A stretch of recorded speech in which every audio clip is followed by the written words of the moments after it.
supposed to say, baby, before you walk away? No, I'm in no war, I'm in no race, chasing the time. I've been meaning to find a way to face that I'm not in a wonders every day, trying to keep my head above the waves, staying alive. And I don't mean to be the guy that wanna push you to the side, and all the line and not the lie, you know.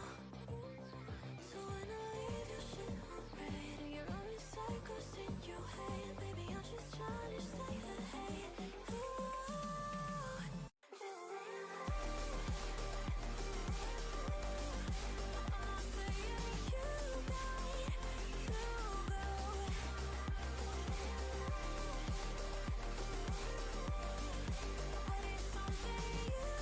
Stay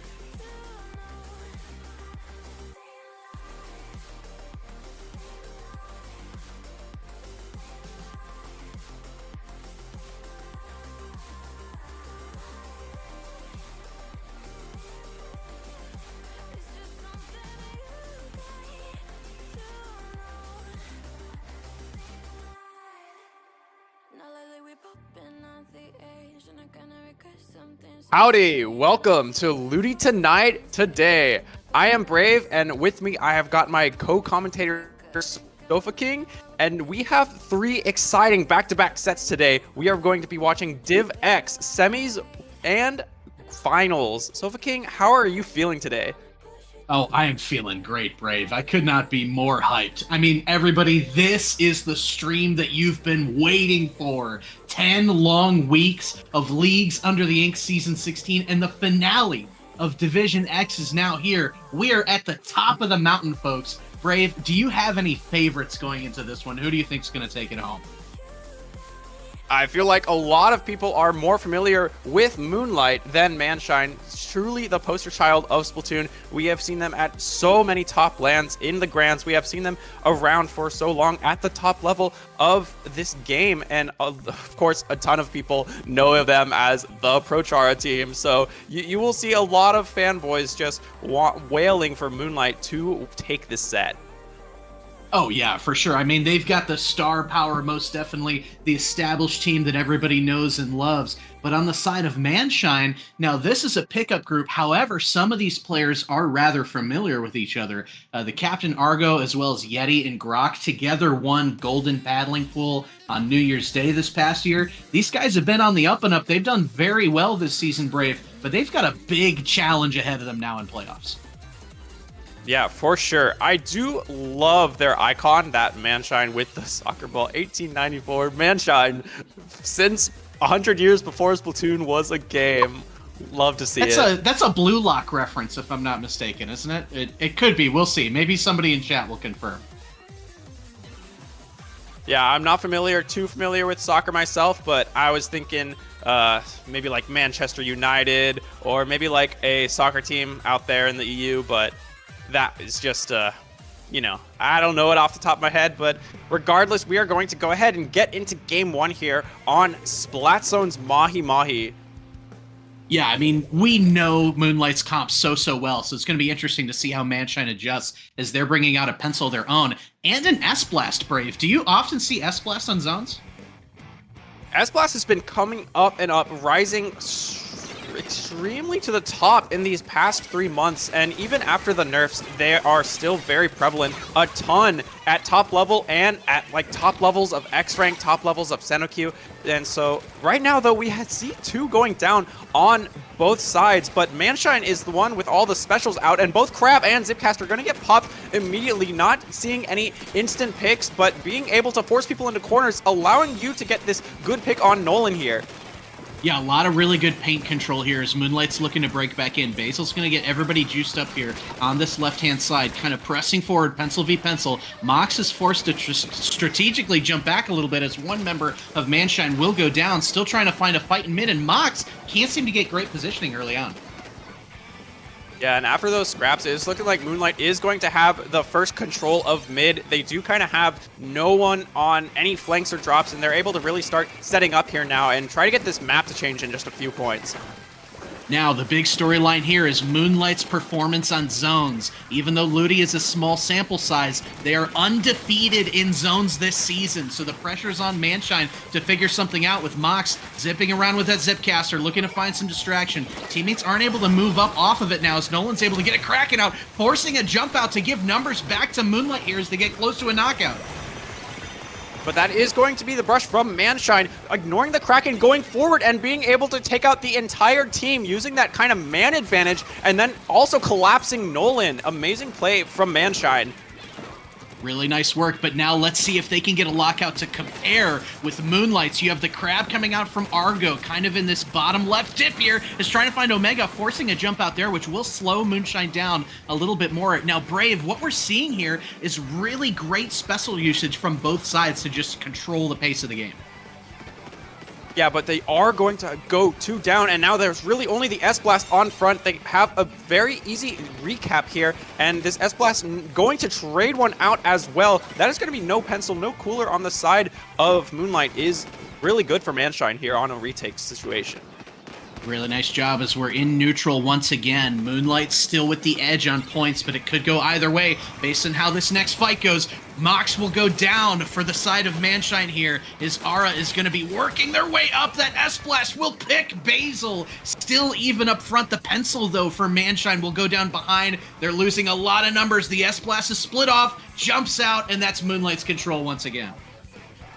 Yeah, of course, but this S-Blast was cooler, so they still have Booyah, and really this S-Blast was focusing so hard on the pencil, trying not to give Moonlight cooler, and they really have been coolerless for a really long time here. That is going to slow down their movement and their respawns, though they need to be able to capitalize on it by getting the picks before this pencil gets their cooler, and it looks like they weren't quite able to. Last shot here for Manshine. The Crab and the Zipcaster coming out. Shadow will go down in the tent, giving numbers to Manshine. You've got the Booyah coming out as well, as 2 members of Moonlight will go down. That's going to be a zone flip for Manshine. Can they hold, Brave, is the question. It's going to go ahead and be a jump out from Basil, leaving 2 in Manshine to just kind of paint up mid and try and figure out where that last man alive is. They are going to be hunting for them, as now Manshine is all through their penalty points. If they can get another fight win on Moonlight, this could get a little bit scary. You see Mox kind of sharking towards the side, but the splash off screen for Manshine will go down. Azuka able to find somebody else off screen, as now Manshine is in dire straits. Mox here is in a really interesting position to try and shark. Is going to get Nolan, is going to be looking for more here, Brave. Is that the right move with your team already down? It looks like maybe not. Maybe a jump could have been a little bit more beneficial after getting that one, but just needing a really huge play here from Manshine to be able to take it is kind of what they needed. So I do respect still being able to try and go for that. Now we have a Crab going to get canceled from Gal. Very strong 2-shot.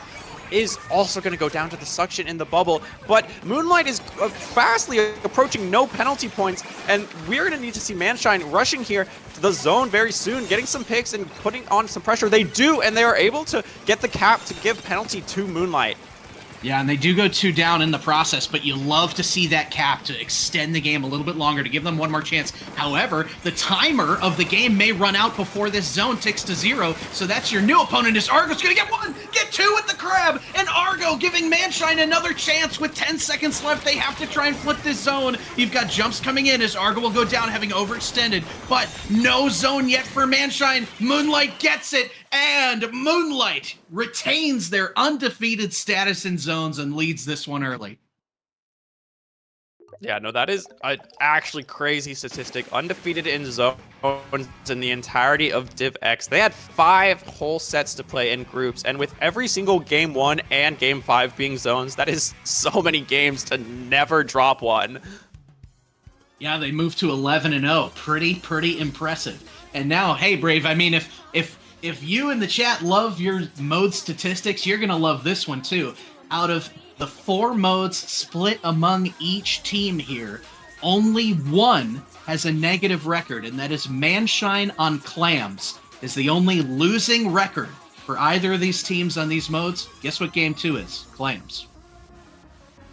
That is looking rather strong for Moonlight then to be able to get some early set momentum. If they just abuse that statistic and perform well here against Manshine, going up 2-0 in a long best-of-9 set can help a lot with the early set momentum.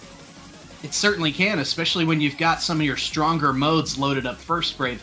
But it is going to take a different sort of a play style, right? Now, Mahi zones to Barnacle Clams, what are the differences there that teams have to look out for? So of course we've got the different objective. We have clams spawning all over the map at the beginning. There is not this rectangle to paint anymore. We've got to make 8 of these clams all on one player to be able to make a football, a power clam, and score it in the basket of essentially the enemy's base or the enemy's spawn. Of course, that objective difference, the objective isn't really in mid with the splat zone like Mahi Mahi's zones was. And so we're going to have to see teams have a lot of pushing power, a lot of picks, and a lot of upfront pressure to be able to get the long pushes that they need to make these points go down. Talk about upfront pressure. Argo's trying to facilitate that from switching to Splash to Junior. Do you think that is what they need to try and get a dub here?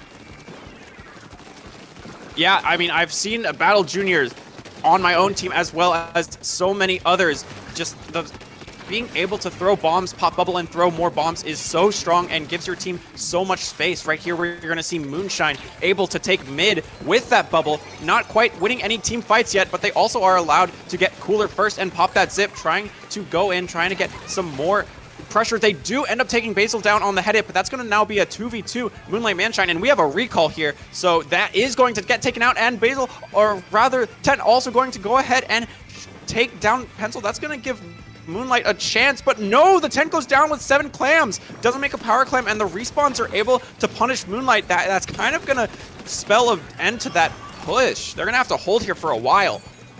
We do have Nolan kind of working in with the Kraken, and Omega also switching to the Wiper. Basil switching to the Edit as well. It seems to be working out well for them as they're playing at a much faster pace. Manshine down 2 now once again as the juice will come out. They're gathering the clams. They're going to need one more team fight to try and crack this basket. An early jump out will help in that respect, but juice on both sides, Brave. Do you think that the change to Edit is going to help or hurt Moonlight? You know, Edit has been really rising a lot recently because of the pencil nerfs and because of just general perception. It can actually fight a lot more with these mid lines like 96 Gal, like Tent, that have range and need kind of some help finishing off people sometimes. But in the 1v1s, Hedit can struggle against Pen, but right now we have Moonlight up in a 4v2 with a ball. They are going to be able to push really far into the enemy spawn, but we have a start from Mox that is going to get 2 and really hinder a huge push here from Moonlight. They do score, they do get that 20 points from the power clam, but in terms of front pressure, now it's looking rather like it is going to need another power clam to have another push. They're going to have to hold here, win this next team fight to be able to score more. Yeah, the reason why Moonlight got so little off of that was because of Mox's great flank, and now crashing in from the right-hand side, forcing Moonlight back out of mid as Mox once again. Basil will pick them with the Edit, but is kind of stuck in an interesting position here as we've got Argo jumping in. We've got all the frontline forces, the Manshine coming in, and Nolan's Kraken is going to get picked as Argo crashes in here trying to work against this Omega Hammer, but no! Omega instead will get 2, traded out by Mox, who's now the last up, and that Hammer, Brave, I think prevented a Manshine score. It really did. They could not pop bubble. The Hammer would have just countered it immediately, and we did, in fact, pop bubble on the side of Manshine, far away from the Hammer, but still, unfortunately for Manshine, losing that team fight is going to lead to a very slow bubble and a lot of chance for Moonlight here. They have so many clams and so much pressure here. They have Kraken coming out, winning a team fight against the S-Blast, as well as Zuka, forcing everyone into a scramble. But we do have a Mox Shark on the left side of zone here that I am worried about since Moonlight has been struggling. They do go 3 down, not quite 2 Mox, but Mox does make a ball. Only Baseball. That ball is actually huge. Not dying with 7 clams is going to allow the S-Blast to score here and allow even more team members to take the lead. Yeah, very barely a lead, so Manshine's going to be seeing if they can get a little bit more done here as Yu's throwing some in. I don't think they've grabbed their pity yet, but they've got a steady supply of other clams now as the S-Blast is looking to get Omega. Can't quite find the chip, and Moonlight will be able to force them out of there. 2 down for Manshine. Argo will be 3 down. Just the pencil is left, Brave, and that's a nice push out of Manshine. Yeah, they get the real chance to take plat here. We do see the Wiper kind of skirmishing early on. Does go ahead and go down so much pressure from 3 members of Manshine using their Ink Tank, throwing bombs, S-Blast, and not quite enough follow-up from Moonlight there on the plat. We do now have Shadow trying to take the plat, does get the pick on the S-Blast, and is really able to set up the tent here. We have Omega jumping out safely, Mox as well, but this gives Moonlight the plat, and with 2 specials, both Kraken and Zuka, and now Hammer also online, we are popping everything. But we need to see some picks, and we do not. Hammer going to go down to the pencil. Mox's Zip also able to get one, and that is Manshine stopping Moonlight's push here. Wow, impressive to see, as it seems like the junior from Argo is going to be helping them get more paint here. Manshine scoring once again. They're almost below their penalty. They now are below their penalty. No big resources to get otherwise, though, as Mox is going to be trying to clean some folks up, and that is going to be it for their push there. But now Moonlight, with only a few seconds left, is going to get slight numbers here, is going to throw in the basket. That's going to be the lead from another ball. They can get another before they wipe out, giving them a pretty massive lead. And now Manshine has a very short overtime period to contest. Argo with the bubble ready, though. Look at all the clams for the side of Manshine. They get the bubble up, but go down. Another ball is coming in. You will get 1. You will get 2. And Manshine in overtime is able to claim game 2. Man, I was thinking that final pity from Moonlight was just enough to seal the deal, but no, they were able to get 2 balls in, and Manshine ties it up 1-1, really proving that their stat does not mean that they are terrible at Clam Blitz, showing that they can too provide some crazy pushes. They had reduced penalty with a crazy flank, or like they just grabbed the clams in mid that were not gathered and scored while we were kind of still, as Moonlight, fighting on plat so far away from their own basket. A really crazy like reducing the penalty there was the reason that Manshine was able to take this game. I am speechless, Brave. Absolutely speechless. And you know what I think the difference maker was throughout this entire game, top to bottom, was Argo switching to Junior.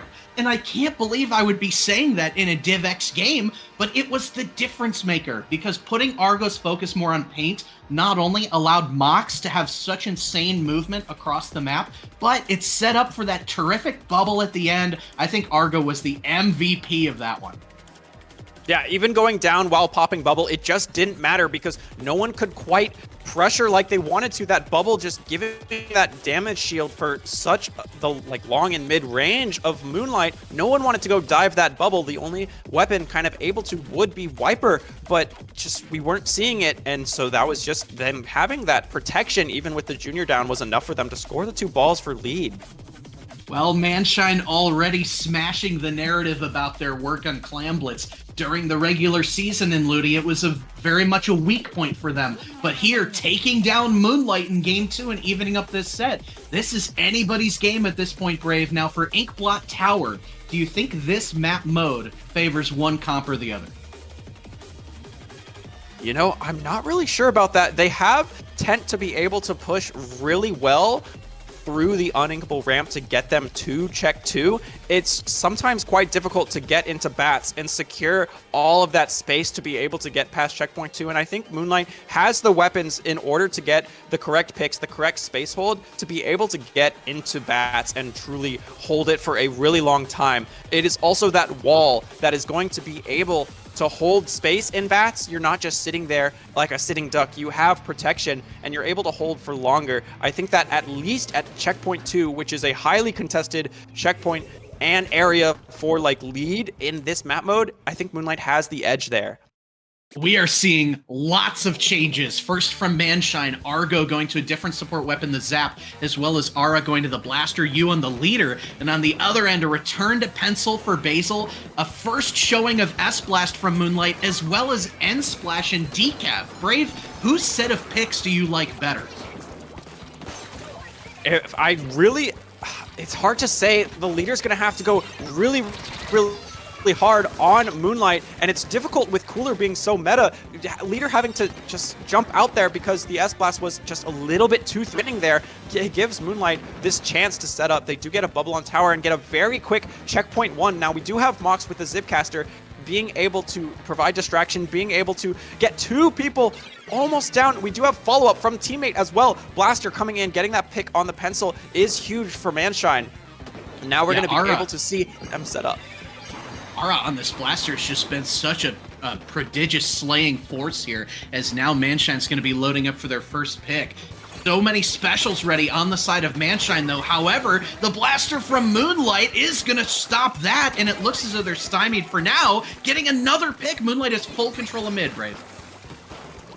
Yeah, and they also have almost strikes to be able to get themselves into bats. And before that, a Booyah Bomb. But we do have Mox flank not able to find anything. Just called out that drop very quickly. The two Slayers, Omega on Decav and Nolan on S-Blast, able to clean that up greatly. But with both of them focusing so far right, the Blaster able to clear left and kind of stop that push right there. Tower is all the way back in mid, and now we only have an End Splash and Pencil up on the side of Moonlight.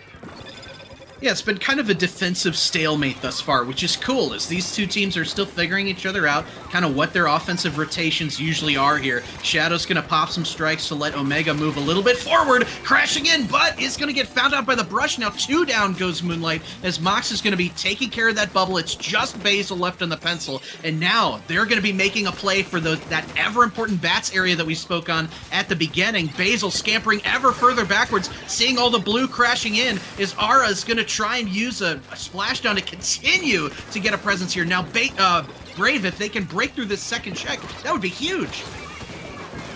Yeah, especially because they were able to get bats. They really have no one contesting. We only really have Omega on Decav able to try and get something done in bats, but does go down. That's going to allow Manshine to just kind of paint up and really just move this tower forward more. We only have S-Blast up on the side of Moonlight, goes down, and they're threatening to break check 3 here. And with everyone down, this Mox Zipcaster going insane is going to give them 3-2. They are on tower with Cooler, but they are not quite able to knock out yet. But the Blaster is still there, and they're going to get to 2, but not 1 or knockout.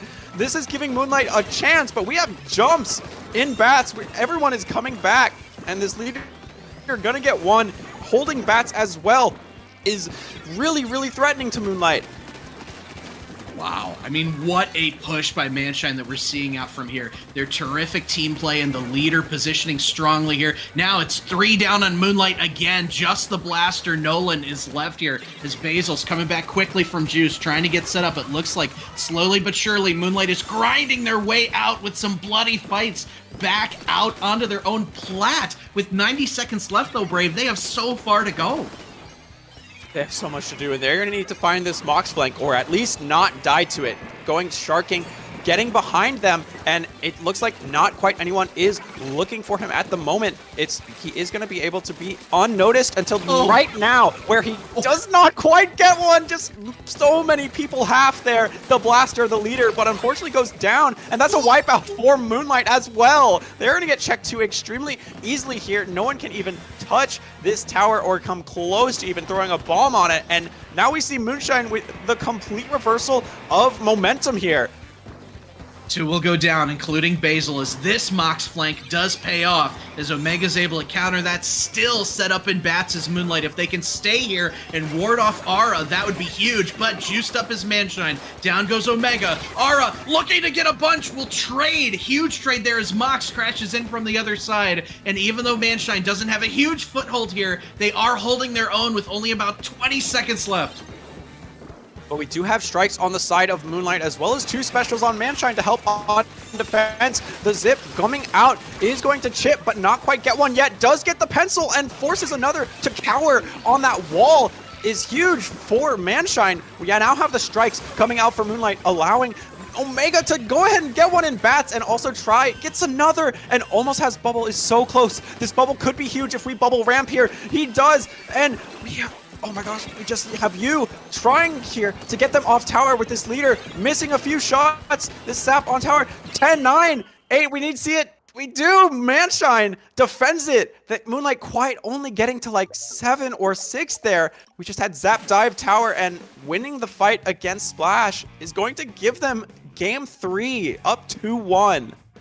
Wow, as Manshine takes the set lead. Wow is the only word in my brain. Terrific work by these folks, as, you know what, they have just shown such growth during this LUTI season. They've become such a team, truly working together. You saw the team fights they were taking to wipe Moonlight out on their bats repeatedly, to stall them on their own push back. Just some true grit being shown by Manshine there in Game 3.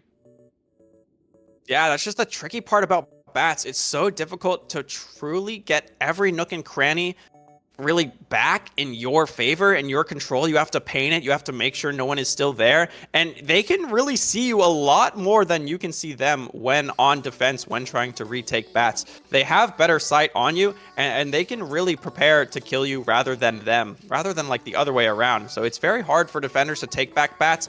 It's just after such a long push. Here we've got the tense last minute moments of the game. Just the clutch Zap winning that fight on Splash, able to take that game for Manshine. Yeah, I mean, truly terrific defense, and I really like the comp changes from both sides, but especially Aura going with a blaster that's able to be a little bit more aggressive, to be able to, you know, make sure everybody knows where the members of Moonshine are at once, and to have that splashdown that we saw with such terrific area control. Now, at DivX, you're not getting a lot of picks off a splashdown, right?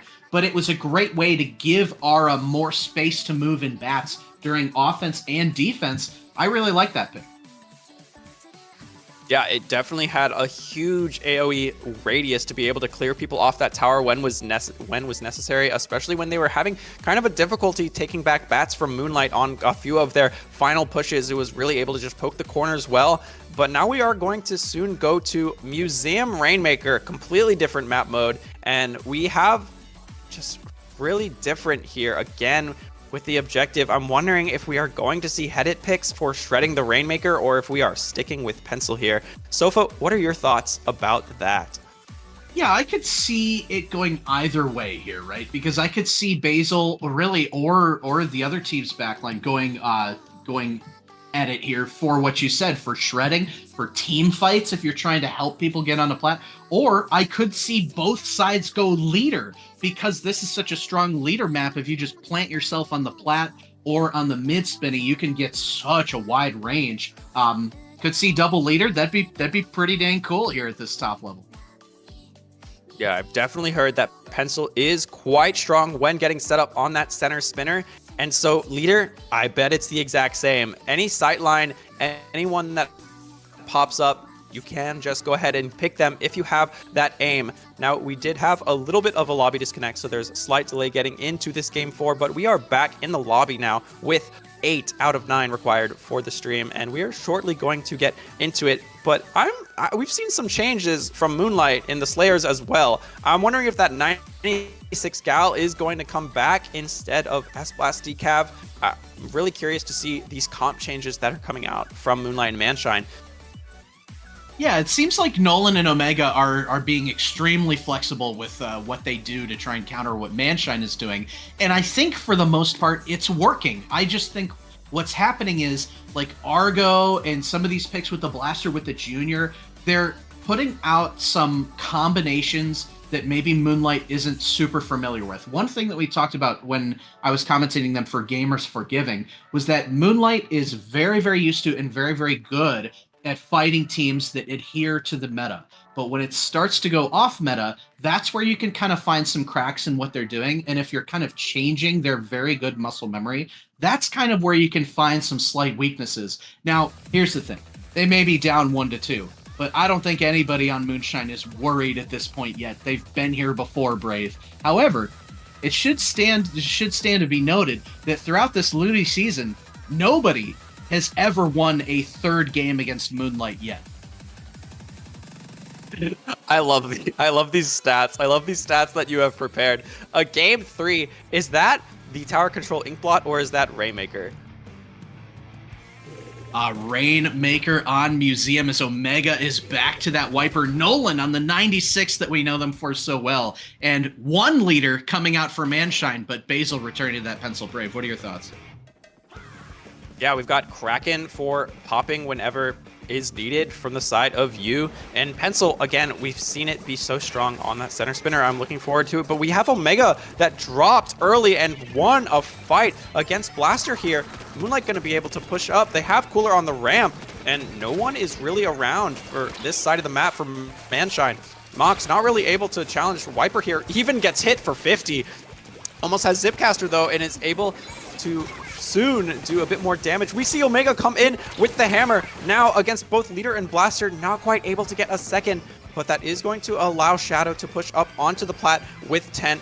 Nolan seems to be just painting around here, trying to find anyone on the left side of the plat. Now Mox is Zipcaster though, going out, and Omega is completely safe in that shield, but once the shield is gone, gets picked from Yu's Leader.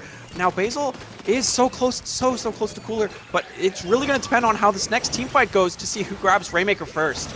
Interesting. You working this crack and kind of out in no man's land is going to be able to get Basil, but this is about to end in a very precarious situation. You, oh my gosh, is able to get the jump out shockingly as Manshine grabs the Rain, only gets 10 points out of it, but Mox still causing issues up front.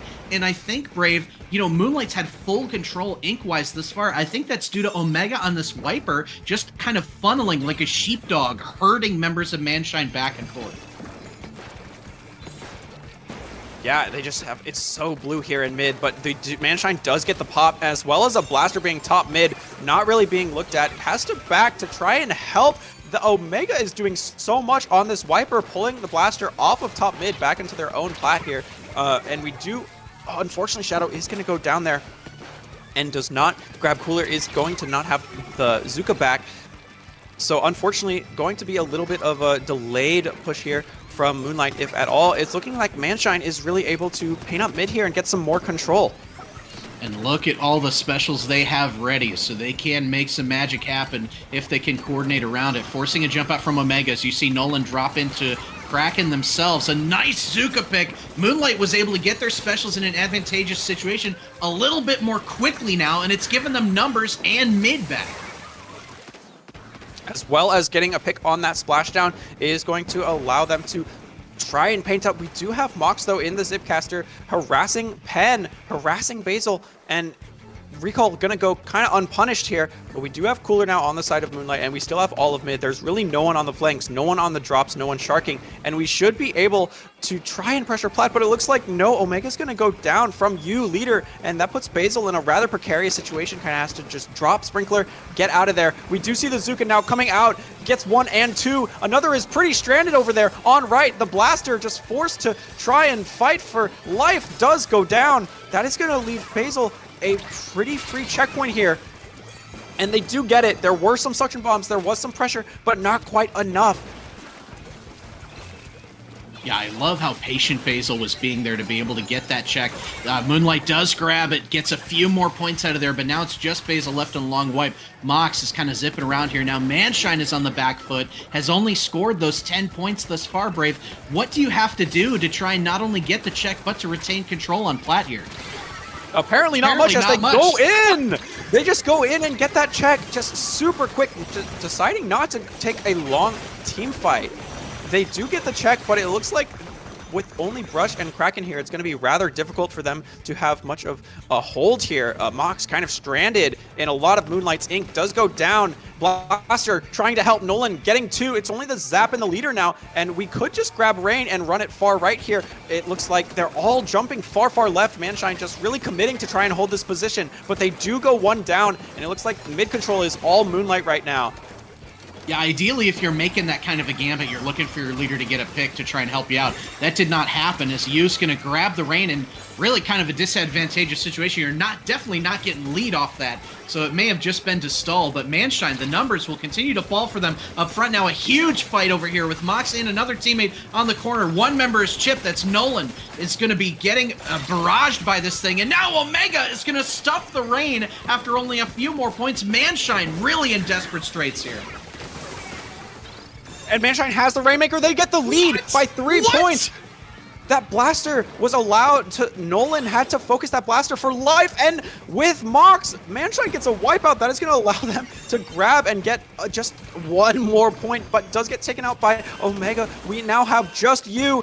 They could snipe the Rainmaker, but they decide to jump out. Moonlight has 1 more chance. They don't have to get many points here. And Omega pops Hammer. Is in Plat. Nolan is here as well, trying to provide some pressure here, but we have Mox with the Zipcaster almost charged here, comes out and is about to be behind the rain. Moonlight is 2 down, and Mox gets the Rainmaker. That is going to be another game 1 for Manshine, up 3-1 on Moonlight. Holy smokes. Every time when you think it's over in game 2 and game 4, when you think it's over, Manshine just somehow pulls it out of their tuchus and is able to get a W. And with game 3, it was the opposite. You thought that Moonlight was going to pull it out, but Manshine said no. So these have been very clutch, close endings, just inconceivable that Manshine is able to just have this heart to them, playing with this never give up attitude. Brave, I did not expect this. I don't think anyone in the chat was expecting this show out from Manshine so far. Being up 2 games, they only need to win 2 more to secure their position in DivX Finals is insane and not what was expected. Like you mentioned, we have seen so many clutch plays from Manshine, just getting small leads after small leads. Just goes to show how close and competitive it is at the top level here. Just one play can make the difference. Most definitely is. Now, as we were alluding to prior to this game, nobody until this set has taken a 3rd game off of Moonlight this season in LUTI. All their sets have been 5-2 wins or sooner. But now, Brave, we are heading back for game 5 to Mako Zones, where also in this LUTI season, Moonlight is an astonishing 11-0. Do they finally lose a step here on Zones, or is this their chance to get back into this set? We have seen Manshine upset the stats before. They had negative in Clan Blitz, and they were able to take that game. If they have the correct adaptations, the correct weapon picks, and they win the right team fights, they could absolutely take the first game off of Moonlight's zones this LUTI season. It is absolutely possible. Now, we haven't seen much bucket play from either side, so I don't know if that's a traditional pick that folks will go to for Mako, but I mean, you would think that we're seeing blasters on each side. Maybe Omega pulls out the carbon roller. That would be really cool to see as a carbon roller enjoyer myself. What is the weapon change that you want to see from Moonlight here? You know, we've seen a lot of Gal's strength here on Mako. Just the vanilla Gal being able to set up a wall on stack is so strong. I do expect Nolan to stick that 96 Gal, and I'm really expecting to see those walls lock down an entire stack, as the threatening 2-shot weapon is going to want you to move backwards, is going to want you to drop off of that stack. It has so much presence on Mako, and when those stacks are right next to that zone and is pretty much the only high ground in mid, it's really important to be able to pull any direction and intention your way once you get that high ground. I'm really thinking we are going to see a lot of Gal plays with these stacks. Oh, I'm excited because Nolan is one of the GOATs for the Gal for sure. So I'm excited to see that 96 cook a little bit. And it seems as though these teams are kind of settling into the comps that they like. Manshine, I would be surprised at this point if they went off of their Sea Blast N-Zap combo. Do you think that they change up the backline from leader for this one?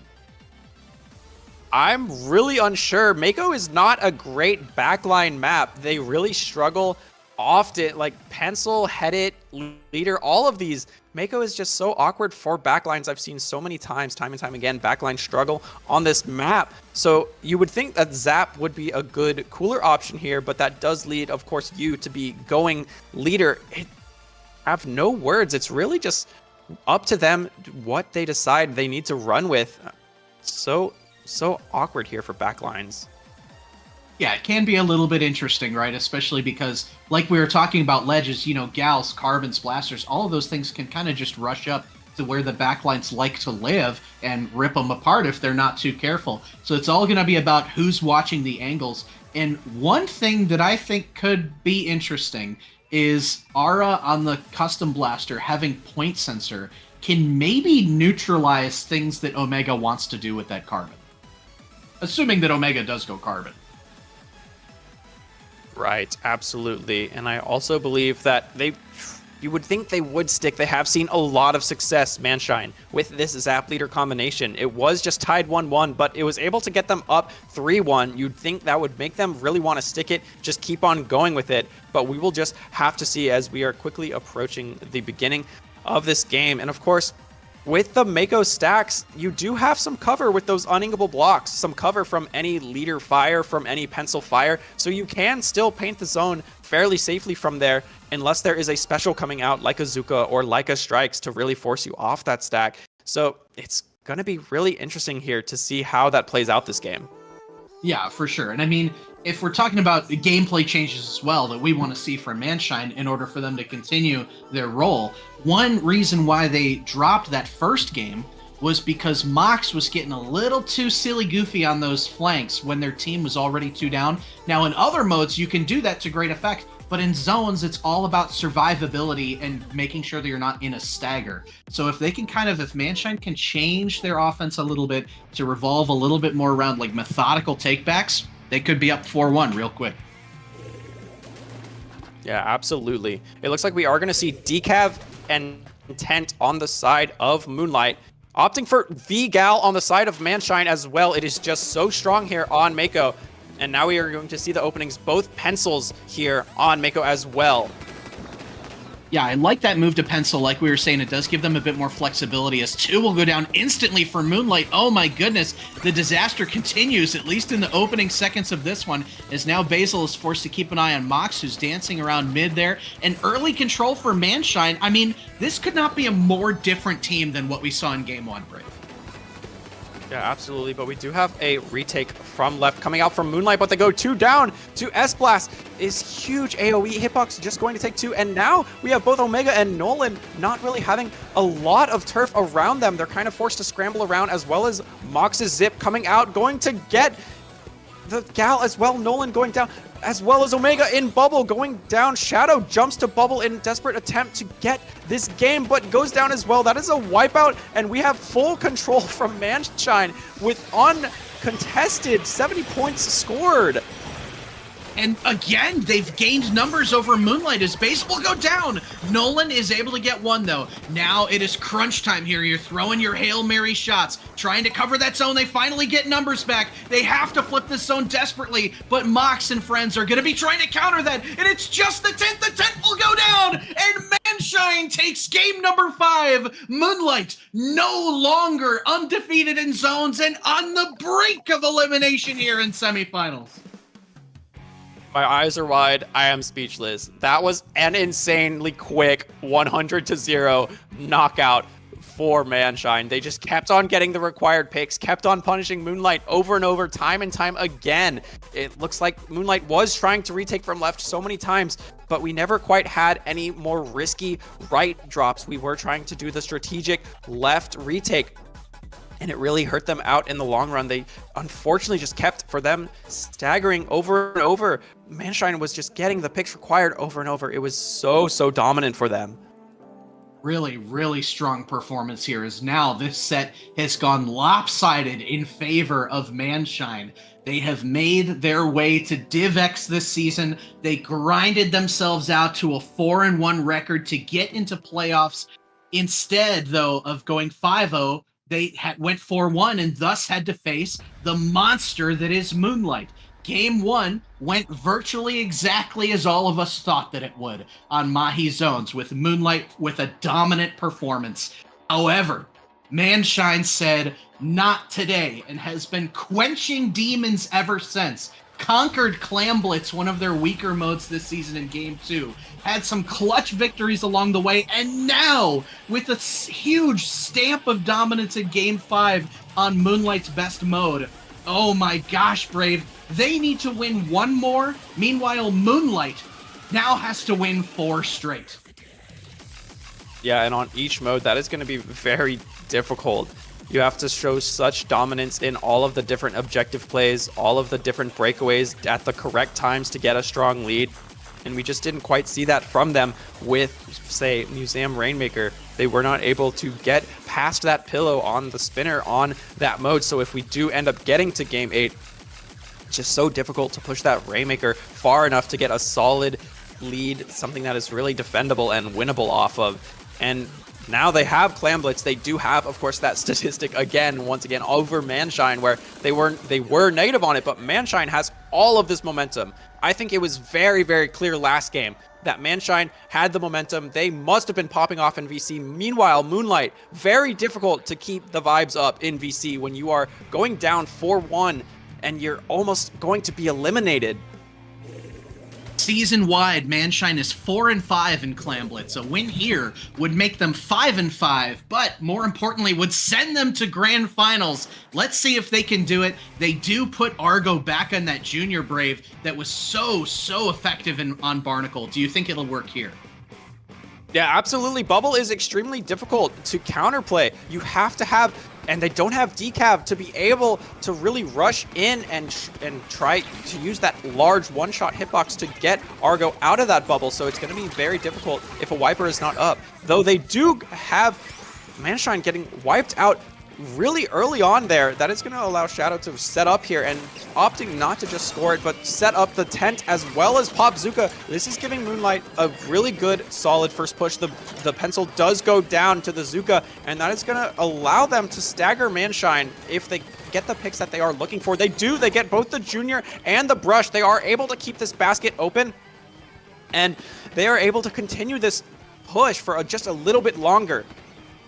Terrific fights up front. It looks as though they're going to be able to squeeze in a few more. Now with 2 down on Moonlight, that may be all that they get as Basil's forced to scamper away with the only clam. And a really nice opening push to 53. Moonlight letting the world know that they are not done yet with this set. A couple of chip picks up front will retain the advantage for them as Shadow is still trying to work this side. Crucial fight here against Mox to try and keep a presence here on that right-hand side. It looks as though neither are going to go down from that as Basil is trying to work. You've got most of mid for Moonlight, and Brave, I mean, it looks as though they ain't done yet.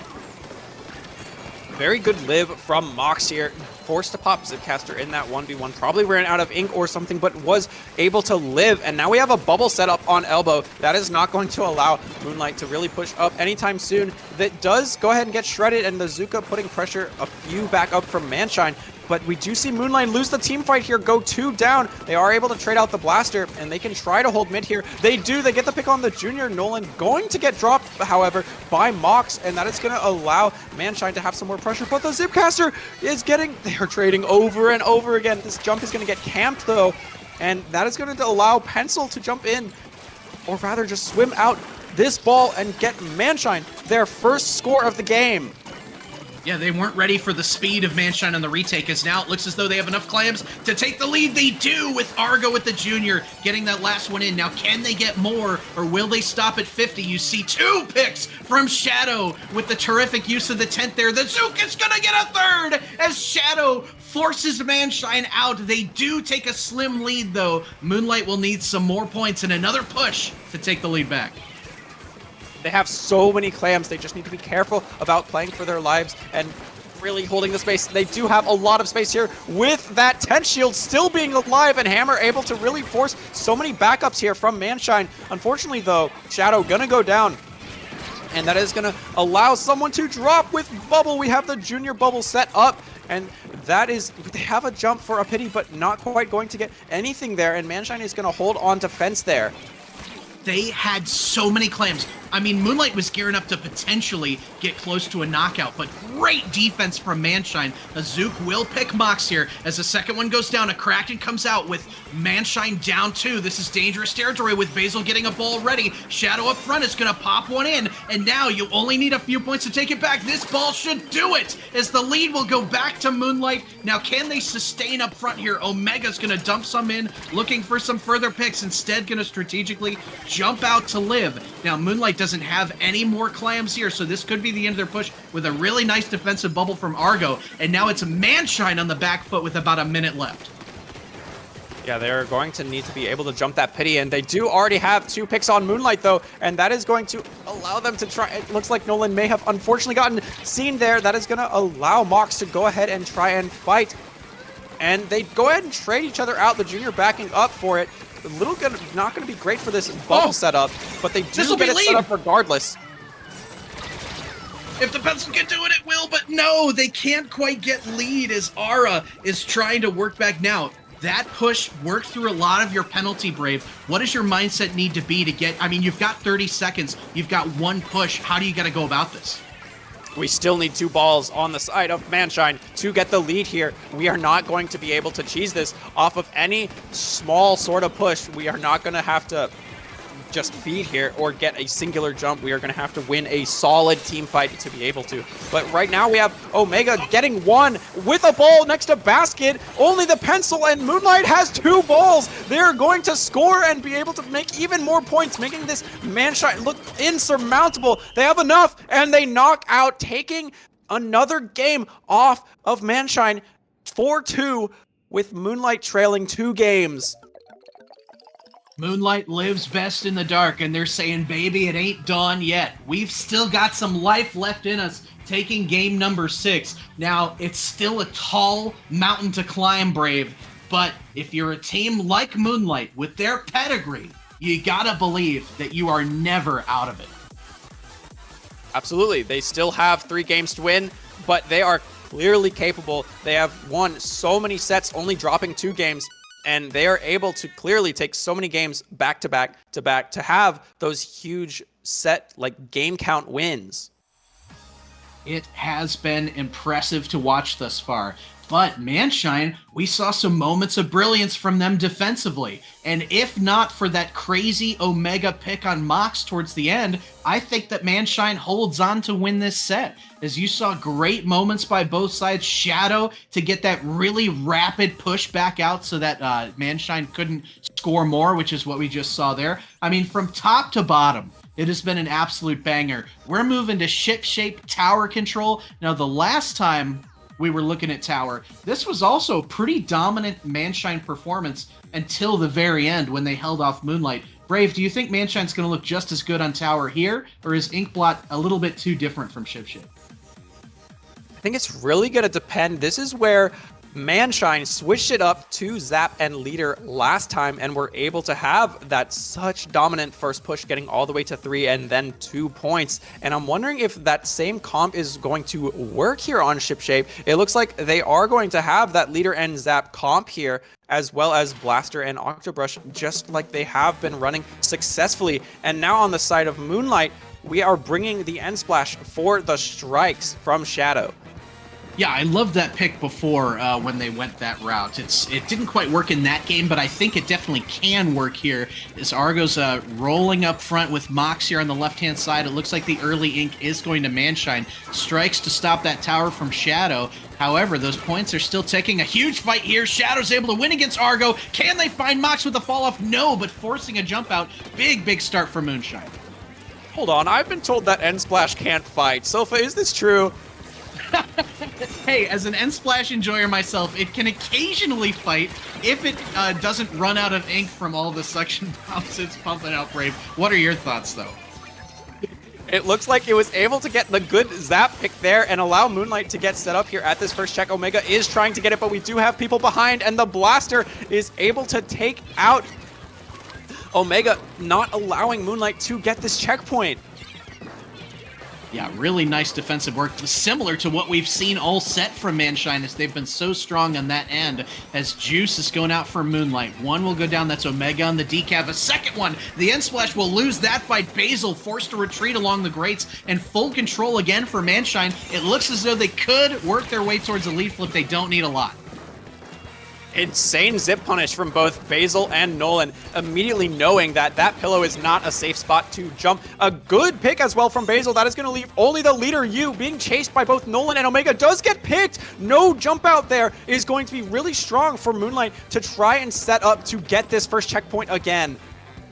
Yeah, they're going to need to try and break it here because they don't want to let Manshine have a free push towards that second check without them having broken theirs. But 2 will go down. Picked post splashdown is Ara as Nolan's working through at that Kraken. Now you're looking to try and set up towards this court here as the lead goes back to Moonlight, but Omega again goes down, followed by Nolan. Manshine traded back out, still has the numbers as Shadow trying to use these strikes strategically to maintain this left-hand side. Yeah, we still have the pain control as long as we are not going down. They will soon be found. The Zap does get found out, and this tower is still in prime position to make more points and slowly go towards the final checkpoint if they just keep this pain control, keep living, and keep throwing more stuff at Manshine. Yeah, Ara being on this right-hand side is actually nice because it keeps anybody from doing this long flank around to get up into the top right, which is such a crucial area to have. As Moonlight is stopped at 43, that is an easily beatable push despite it being the lead for now, and they do go 2 down. Manshine's going to be roaring through mid here. Basil is going to get a really nice pick on Argo to sustain Moonlight in mid. You see jumps coming back in, and Basil getting you as well. Moonlight maintaining control here with 2 minutes to go. They could be gearing up for another push. And Basil got another with Mox there, knowing that Shark, not allowing the Mox Shark, has seen how problematic they have been in the past. And really just calling that out, allowing Moonlight to really have control of this upper left. Though right now we do have Mox trying to assert some presence here in the court as Moonlight goes 2 down. Blaster just being too strong, and Basil and Shadow a little bit far from each other. Not going to be able to hold Omega's jump. Shadow also going down. Basil trying to hold down the fort, but Manshine is pushing hard and fast. Here comes Manshine, looking for the push that will take them to finals if they can do it. The splash will go down, giving numbers back to Manshine. That tower's getting closer to a lead flip, and Ara is going to get a nice trade up front. Basil trying to shunt folks off of that tower, but other team members going off, and that's going to be the lead for Manshine. With a minute to go, they're trying to push this as far as they can to try and book their ticket to finals. 2 will go down. Slim 10-point lead for Manshine. Still anybody's game, but Moonlight, their hearts have got to be pounding. They've got to pull this one out somehow. Yeah, they are going to win this. They are going to need to win this next team fight if they want a chance. We do have Zipcaster going to get a good pick on Basil here. Nolan trying, but failing to rather secure top left. We have 2 watching there. Very, very good defense here from Manshine, though we do see 2 go down, now 3, as we have a lot of specials from Moonlight. I spoke too soon with this good defense. We are now seeing Moonlight have a bubble up and a lot of control of left plat. All we have to do is control court, and then we are able to get lead here as Moonlight. Though it looks like Mox, as well as Zap and Blaster, able to get through here. Oh my gosh, Moonlight needs to touch this tower. This Zap splat dashing away from this Kraken. Are they going to get the punish? No, Nolan is away. Moonlight almost getting lead here. Almost, and they do. They get lead just barely in the last 5 seconds of the game. They're on tower still, and that is game. Moonlight is going to barely take out this, now making the set count 3-4 for Moonlight.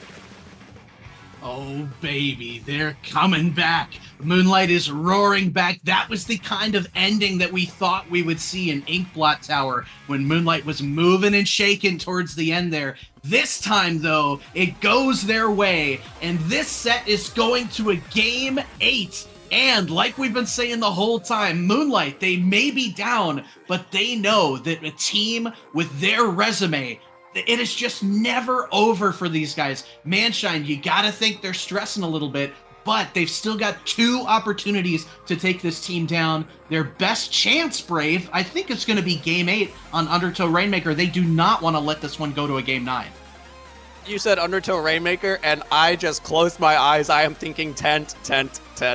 Oh my gosh, Tent is so strong on so many areas in Undertow to allow your Rainmaker to push towards check, push towards that pillow near the final knockouts point. It's just very, very good to be able to give your Rainmaker cover, and I think that will allow Moonlight to abuse their momentum here to get a very strong game here, but they are still going to have their shots on point. They are still going to have to be able to get the necessary picks to put Manshine in their place.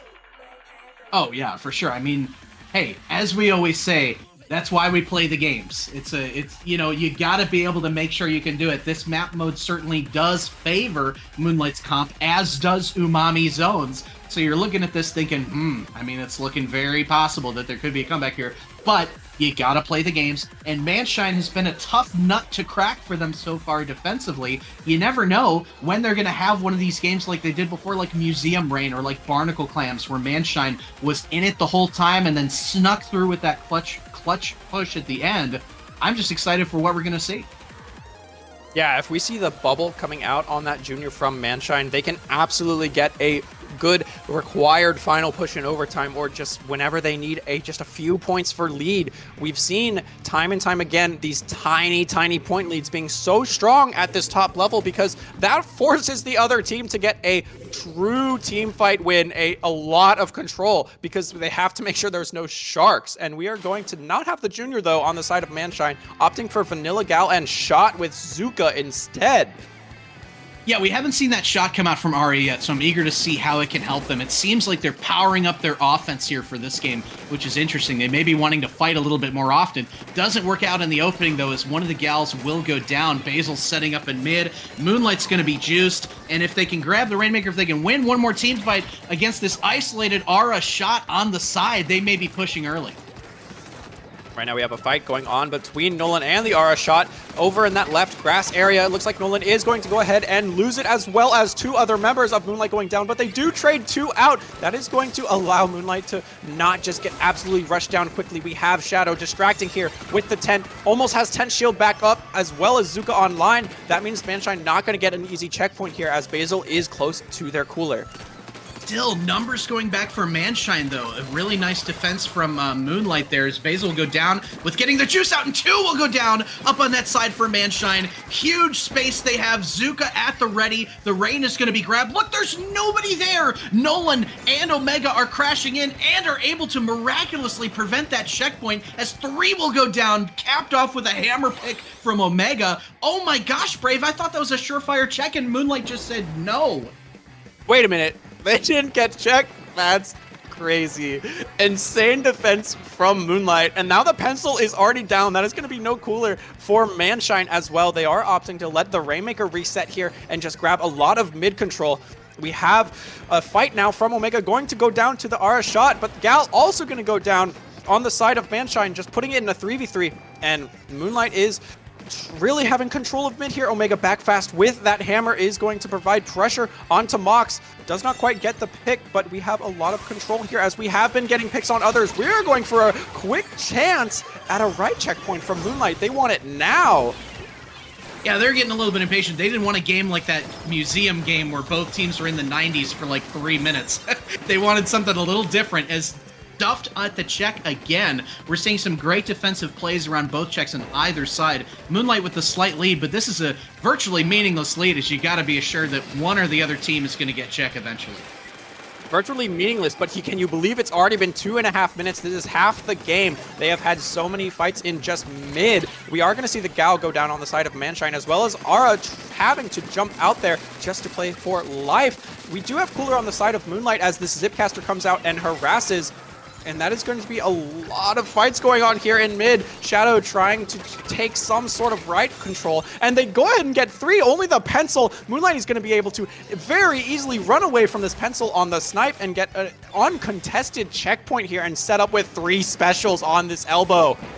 Now let's see how much further the push can go. Omega neutralizing some bombs with the hammer. They don't see Argo coming from behind, though. The Rainmaker's able to scamper forwards all the way to the 20. It's just Shadow who's going backwards, but Brave, do you think 20 is enough to win, or is Manshine still a threat in this one?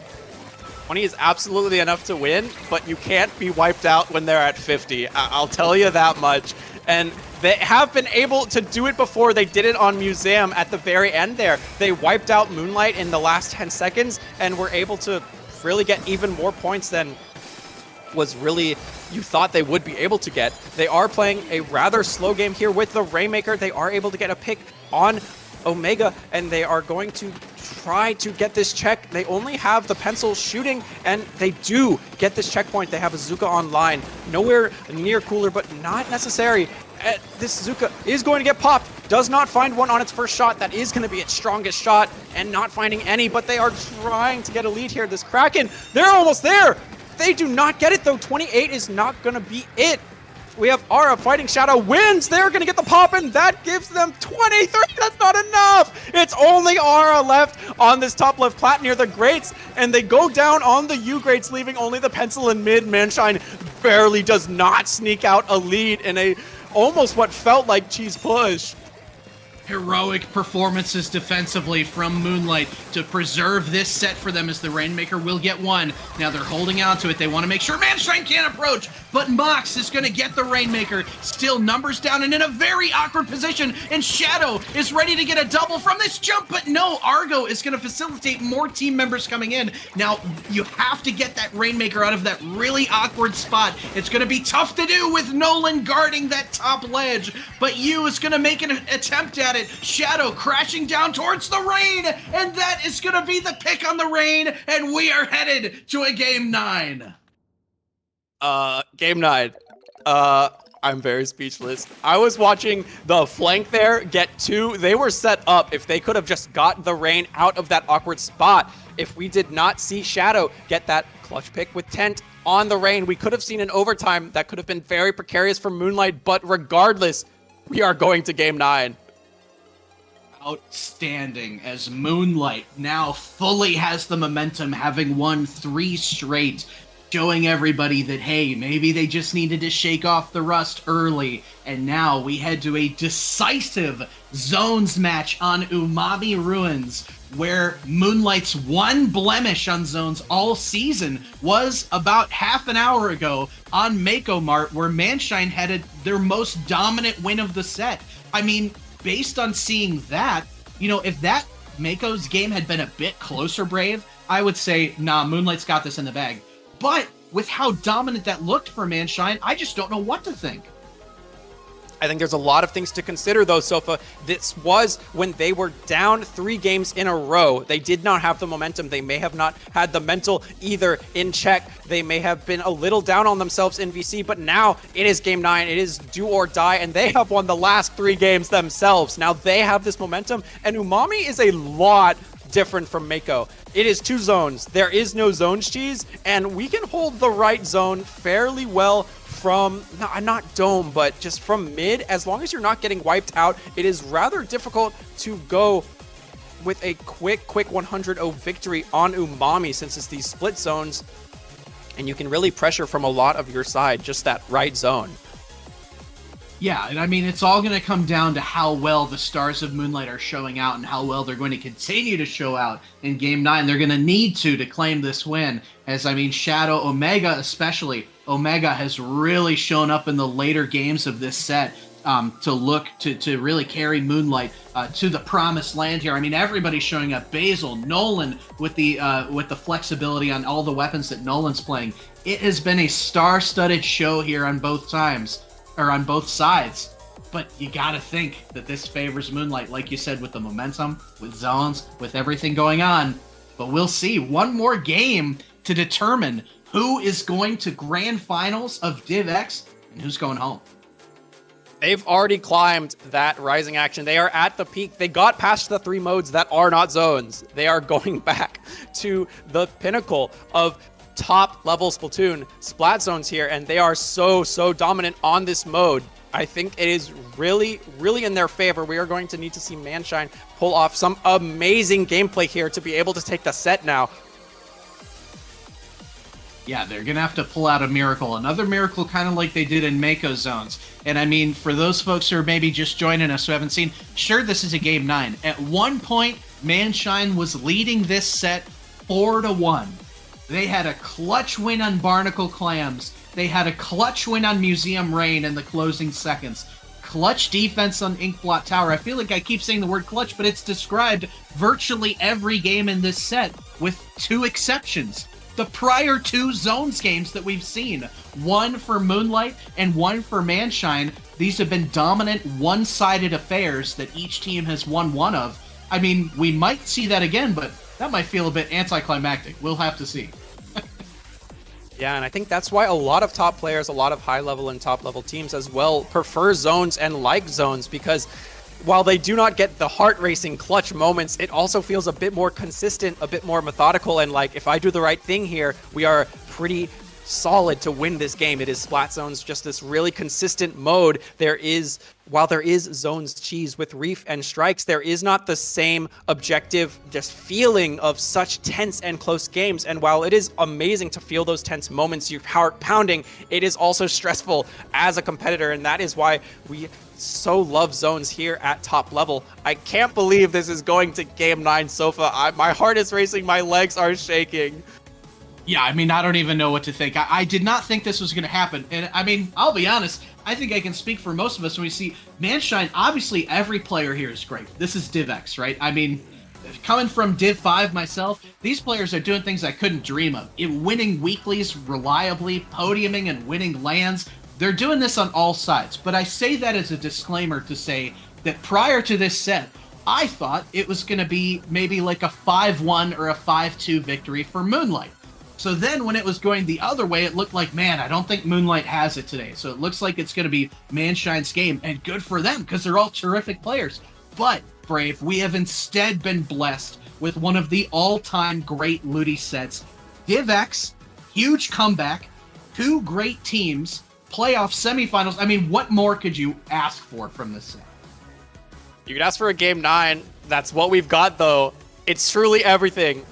This is the culmination of everything we've got here on LUTI tonight, here in DivX. It's so exciting. It looks as though we are almost getting ready with all these teams readying up. I'm just excited to see if these teams are doing anything funky with the comps. I know Mako Zone's Inkblot Tower 2 is one where they're kind of going off the rails here. Omega's been such a difference maker in the second half, and I especially think with that Wiper Hammer combo, that's what they need to go with to continue messing up what Manshine is doing. And on the other end, I think we've seen a little bit of Junior from Argo and Clams only. But for Zones, not so much. They've been doing that NZAP combo that we've really liked here. Do you think there's going to be any massive changes in store? I'm really not expecting many massive changes. I'm kind of expecting the Zap leader comp from the side of Manshine. It has worked for them in their majority of game wins. And I'm also expecting the Tent and 96. Those are both very strong weapons on these kind of lane zones. We've got kind of like a left lane and right lane zone where Tent can really contest the zone all by itself just by throwing that Tent down the zone, as well as that top mid section with the paintable blocks that you can maneuver around. Once again, Tent and 96 having just a lot of options there, and they do go ahead and pick Tent and 96. We see decap as well from Omega. We are going to have Bubble and Suction Bomb, hopefully for Moonlight going to be correct, but we actually see Pencil on the side of Manshine. That is not leader, and we do see Nolan going down early. Yeah, nice opening here from Manshine. Look at all the space they're taking. It's now 2 go down, and it's just Shadow who's going to get picked for the long wipe. And Manshine out here saying, no, that Zones game earlier was not a fluke. We're going to start this one strong, Brave. Now let's see what's going to happen next. Are we going to see a Moonlight stagger or a Moonlight take back as they're gearing up here to try and prevent this Manshine scoring? We have a Zipcaster coming out. Gal is going to go ahead and go down and pick, and Nolan had enough time to charge Kraken. Gets to punish Mox on the recall, as well as provide so much pressure here in the opposite zone, getting another. That is going to be a Moonlight retake, and 2 are still down on Manshine. They can't really pressure at all. We see Mox doesn't have a shark. They're on their ramp and seen by the Pencil. That has got to be a relief for Moonlight, that Mox is not sharking in this any of purple that is behind them. Yeah, you've got to try and find an avenue for Mox to get behind him if you can. This is so crucial, as Omega will go down. Now racing out with the Booyah and the Zipcaster. Our Manshine are looking for another pick. You see Argo getting 1v2'd on that other side, so that's going to make it a little bit tough for Manshine on the recall. Mox is going to go down. Omega traded out, and it looks as though 1 point short of a lead. Moonlight may be able to take this back and stuff Manshine for now.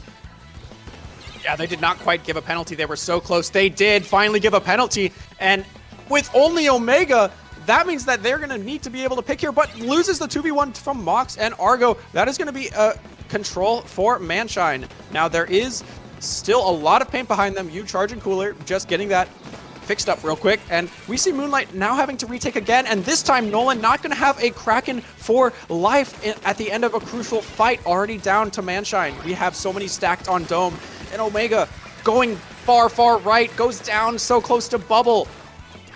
Omega going down there is huge. That could be it, as now Moonlight suddenly, shockingly, is on their last leg. Shadow helping to pick one up front in the brush will zip right into the shield. That's going to be huge numbers for Moonlight. Stifling off Oblivion there as they're able to get the zone flip back with 25 left. A lovely bubble from Omega. Kraken getting the pick from Nolan, chasing Argo all the way back into that corner pit there. And the numbers just keep coming for Moonlight. Omega trying to escape, use pen there, does not quite do it. We do have a Zuka and a Cooler online. Zuka getting popped, able to force Mox behind that block for a bit, allowing Tent to set back up, but Shadow does not get that jump out. He is going to go ahead and go down. Coolerless as well, as Cooler was a bit far from Shadow. Not quite. That jump is going to get punished by that Booyah. We're so close to a Moonlight lead here.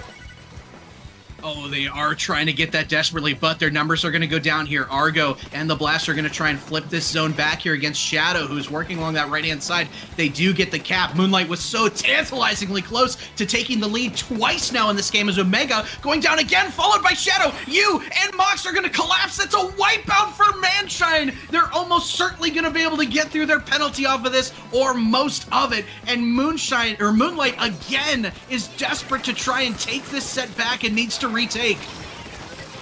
But with the S-Blast and the Decap going ahead and trading, it is looking like they are not going to have Bubble here for a retake on the side of Moonlight. They do have a Zuka. They do have a Kraken out as well. But we have you distracting so hard there with both the Kraken and Zuka looking.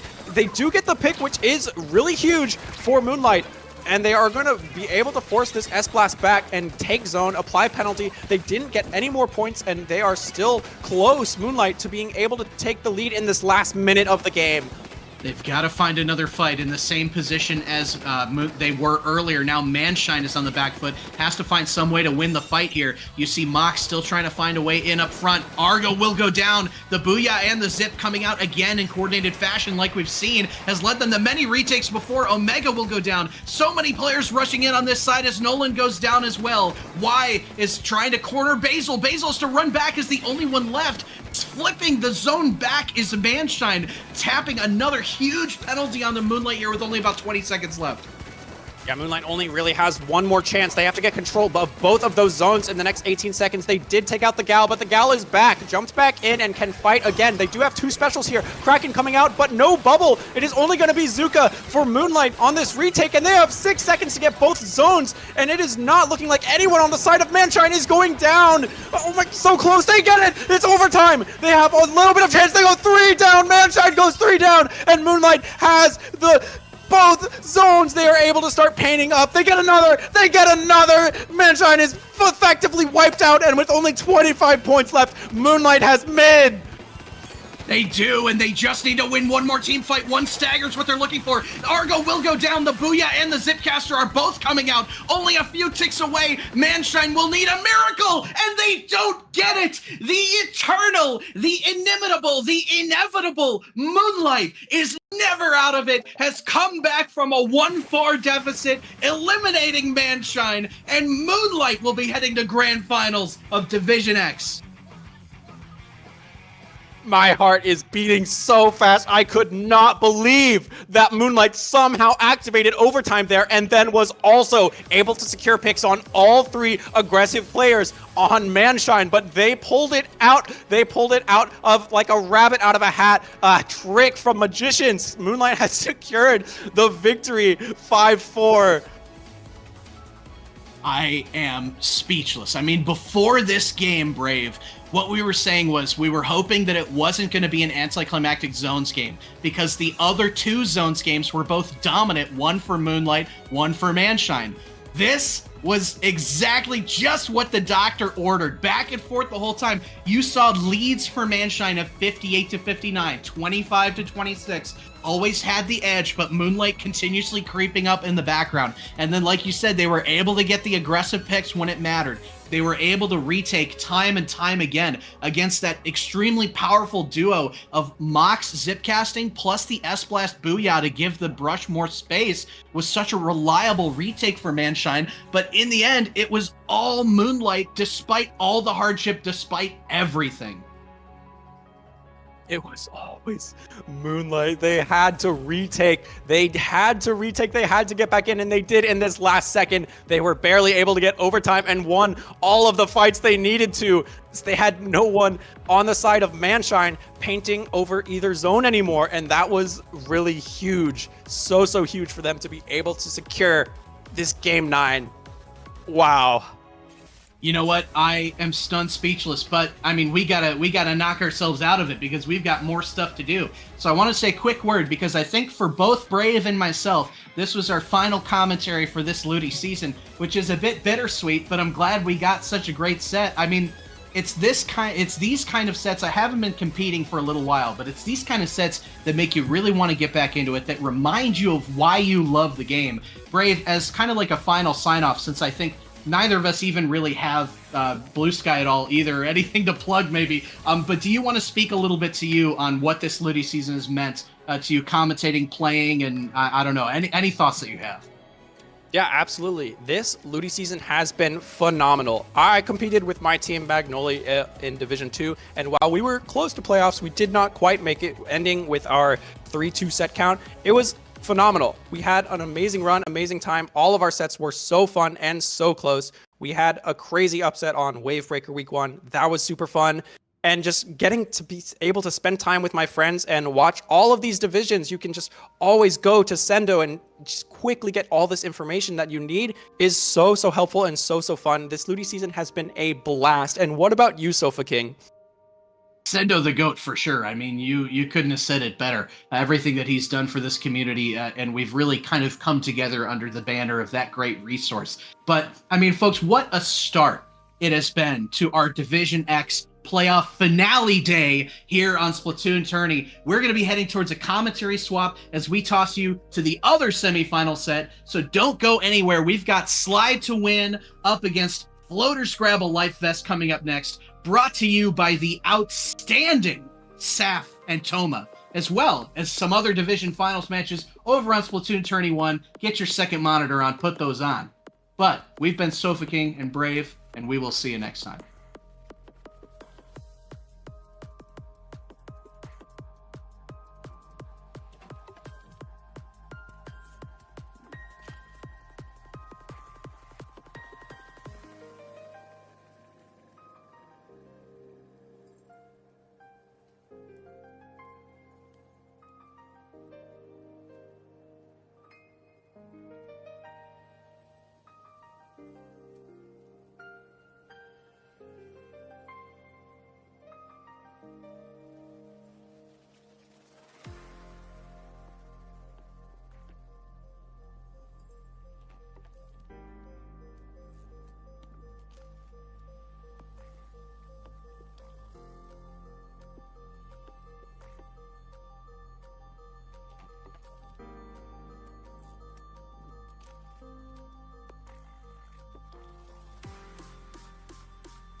Hey, good afternoon, you guys. My name is Saf. It's so good to see you. So good to be here. I'm here with Toma. I have my tea. I'm settled in. I'm cozied up, sprouted up, if you will. Pikmin style over here. I am just floored from the last match that we got to watch, and it makes me all the more excited for this one. Slide to win and Floaters grab a life vest. Toma, how's it going? It's going great, Saf. I mean, we've had a great time so far here on the stream. I mean, we saw just an insane Game 9 set just now between Moonlight and Manshine. Literally fantastic. I think that actually might make it into, a set of the year, Saf. But now we're on the other side of that bracket, seeing who's going to get that final slot. Like you said, we have Floaters grab a Light Fest, and we've got Slide to win. Of course, the Infamous team. They've got Kyo, they've got Chara, Sam, Yoshel, Rafa. There's like a lot of really well-known players. Even on the other side, Half, Nick, Henlo, Synapse, Clef, like really just big notable names across the board, Saf. We talk a lot of times just in the community about how LUTI oftentimes kind of lacks a top level presence, but that is not the case this year. This season has just been absolutely stacked. Yeah, and I think it's interesting too. I think I just learned today that Kyo and Chara were playing in LUTI. I think I just learned that like today. Maybe I'm disconnected and that's on me. That's on me. That's on me. But it's one of those things where it's like, so you have people, like you said, that have been around, quite literally around for a while. Like they know this game front to back, left and right. And it's exciting to see them still come back and play something like LUTI. LUTI's been running for what, 16 seasons now? Like, and that in itself is pretty intense. Yeah, it has been a long time running, but here we are on Mahi. Grab your floaties. Let's take a break here in the pool as we watch some Splatoon going on. And I mean, pretty standard comps we're seeing on both sides here, Saf. We're seeing a lot of, mirror weapons with that pencil, with the sloshers, and of course, we got the ever iconic Dreadbringer coming out from Chara. I enjoy this so much, because instead of seeing, I feel like, so many shots, you have so many buckets.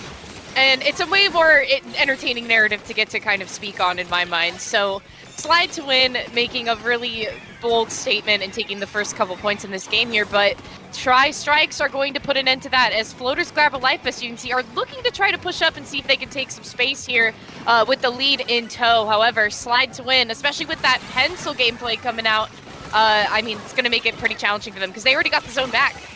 Yeah, they do, but you can see here, if Floaters grab a life vest, they have so many jumps into that space. They're able to get back in here, now have 3 down on Slide to win, and they're wasting no time trying to push up here. They've got so many weapons, too, Saf, that really watch these ledges well. You can already see right here a bucket just sharking, making sure it's going to be hard for them to get back in, but we do see Chara making their way in with that reef slider, jumping back out, the strikes coming in tow to try to cap this zone, but still looks like it is just barely enough through the just onslaught of paint that's been going around this zone. Yeah, but you gotta appreciate the reef slide coming out from Chara and then jumping out and not jumping all the way back to the zone, but jumping back to a teammate because, especially if you can kind of feel the snowballs starting to tip down the hill, you want to be close enough to the action to make sure you can get back into it. And I feel like that's why Slide to win, even though briefly keeping on maintaining the zone, however, taking the win here, it seems like it's been a challenging place for them to try to actually maintain it for a long period of time.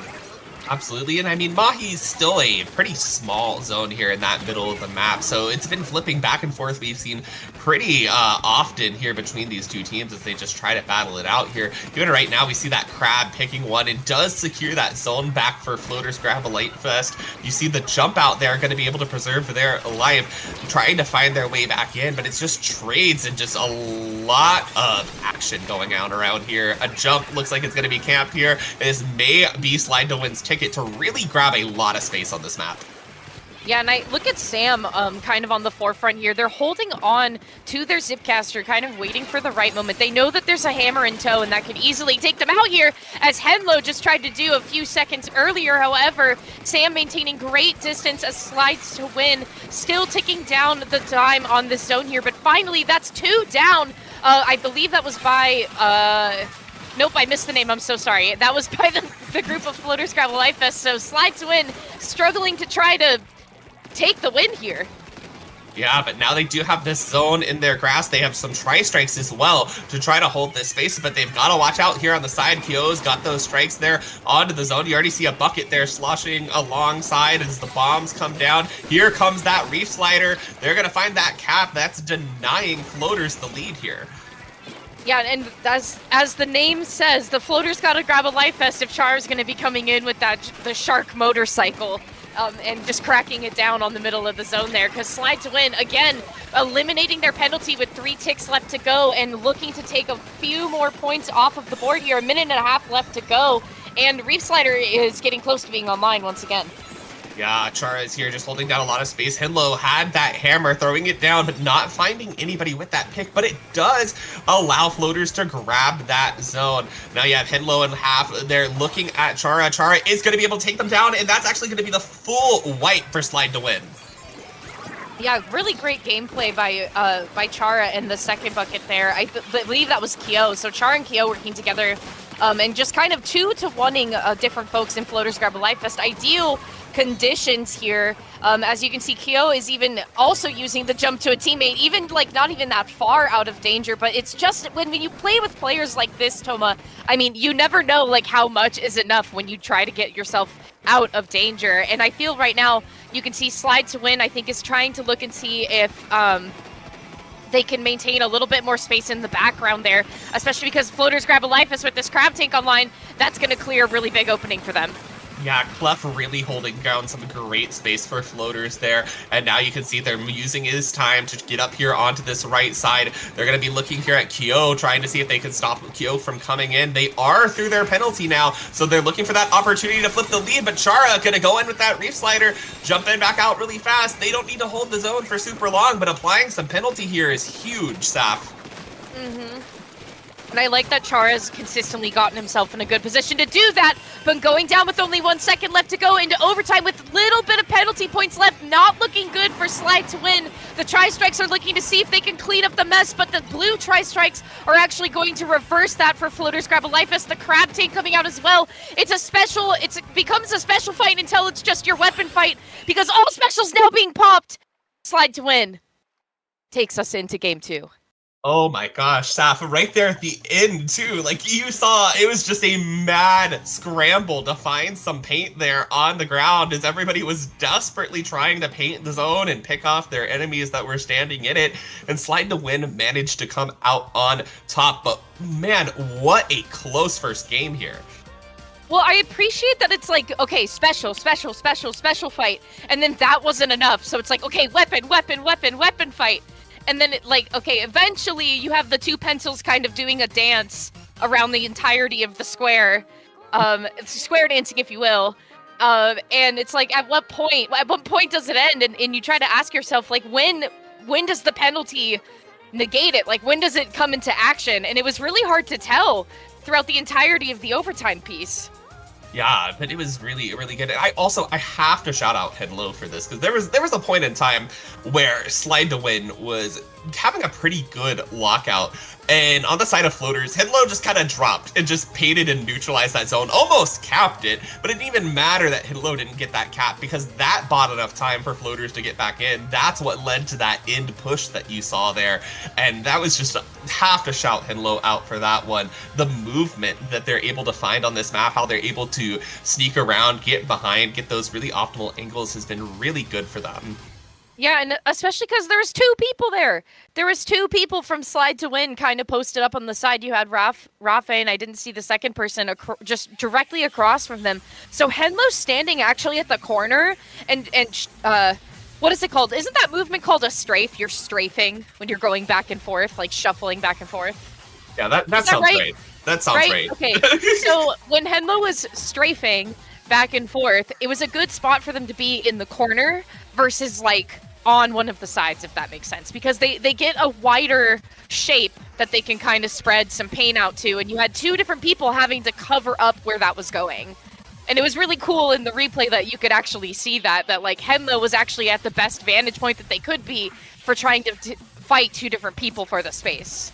Yeah, Absolutely, and I mean that's what you're expecting here at this level of play, Sap. This is the best of the best, you know. Hinlow, like you said, just really know it. It's the way that they naturally just kind of know these small little details that piece everything together that lead to those really, really good interactions. This is like their bread and butter. Yeah, and it's amazing that you can just like pick up on that after so many times of playing. I mean, obviously if you play it over and over and over again, you really do like find the sauce, you find the secret formula, right? But it's like sometimes, but when the meta changes, it's like, okay, then some of those pieces have to change, and then now we have to play the game a bunch of times all over again to figure out what that is and fit into it. But so far, I think Floaters Grab a Live Fest and Slide to Win kind of have it down. They got the recipe for success. As Slide to Win coming in already with the Reef Slider here, Floaters Grab a Live Fest are being forced back into their spawn. Yes, they are. Hinlow there does have that power clam online, going to be jumping back with it, trying to keep that alive. As you see, Rafe there is going to provide some jump ins for Slide to Win. As it, you know, Saf, we say this all the time. It's kind of like a team battle royale here until you can find some clamps and get a push going. Half here skipping that step a little bit, just saying, hey, I see an opening right here. I'm going to go for it. Creating a good opening there for Floaters Grab a Light Fest. Down to 38, or 68, not 38, excuse me, with a bunch of clamps in tow. It doesn't quite look like they're going to be able to add anymore, but they do have more to make a push that they can keep this space. Yeah, and I appreciate Half getting that cooler out and ready to go, because Floaters Grab a Life Vest are all quickly spawned back into the game. Slide to Win now on the back foot, looking for an opening to try to gain some access here. Finally making headway through mid. Chara is able to make a football there, but the Crab Tank getting popped, and especially with Half being posted up at high ground as well, that is going to be challenging for Slide to Win to find an opening, and they just have to kind of play at their range with these buckets here and try to reach as far as they can. But how can you do that with Kyo going down? A really interesting group of trades in the middle section here, and it's just Half kind of holding it down. Yes, it is. And even still, look at this. So much purple left here on this map. This Reef Slider going in from Chara, going to be able to find one. That jump out back to their teammate, going to be just keeping them right in that action, and they can keep this push going here. Look at this, Saf. They're claiming so much space. Half being forced to back up here as the Tri-Strikes come in. This is a great position to be in for Slide to Win. Yeah, phenomenal position for Slide to Win. Basket now being popped.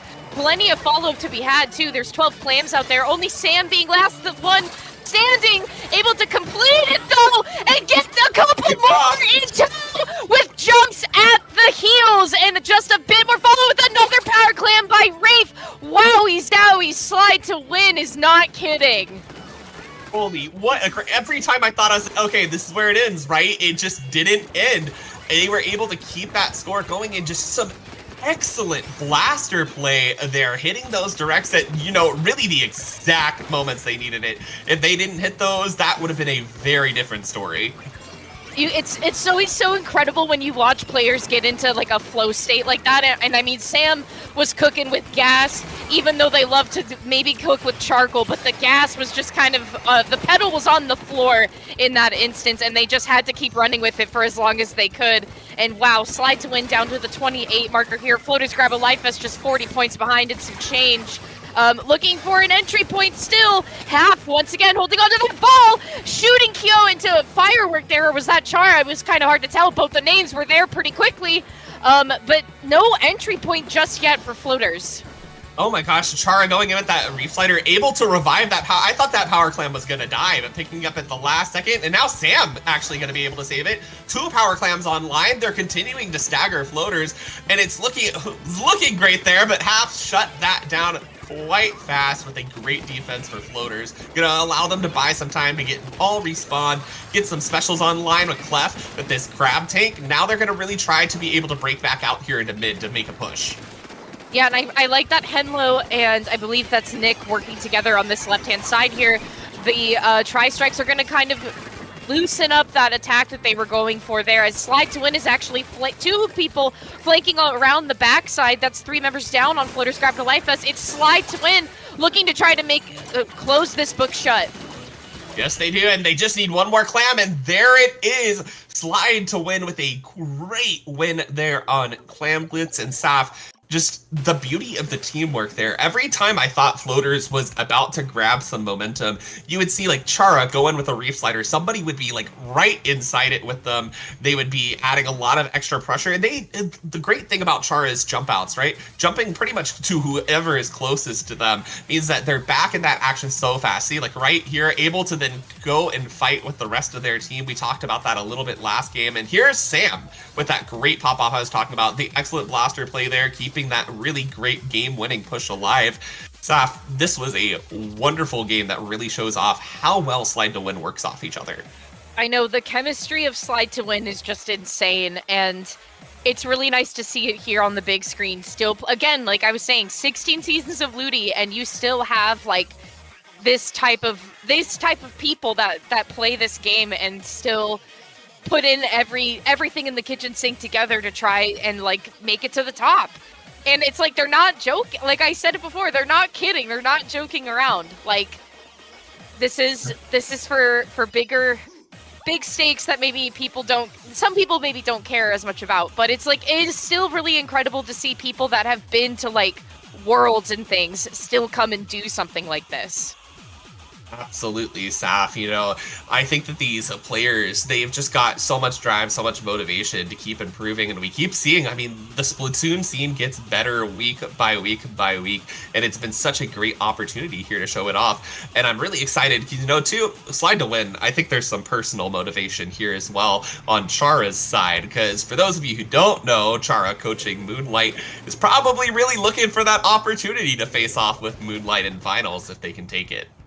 Yeah, and we were talking about that before we came on the mic, actually, about how there's been a couple different occurrences where Chara has gotten to fight his pupils, his disciples, whatever you want to call them, Moonlight. But we love Moonlight here, and it's really always fun to watch the teacher fight the students, and we get to see it not as often, but like it has happened before, you know. But it's always a good time whenever it does work out. Slide to Win, making the first strides to taking the tower to the first checkpoint here. You have the Reef Slider online and ready to go. The Floaters Grab a Life Vest are getting themselves in great positions here to try to follow up the tower now being lost. Yeah, but Kyo is doing a great job here on the side. Chara's back in with that Reef Slider. Kyo moving up with it super fast, able to find one pick, moving through that Booyah Bomb as well. You see just how quickly they're able to take space. Flashing up there at Henlo, able to find that as well. This first checkpoint is going to be broken. Sam has those strikes going off too.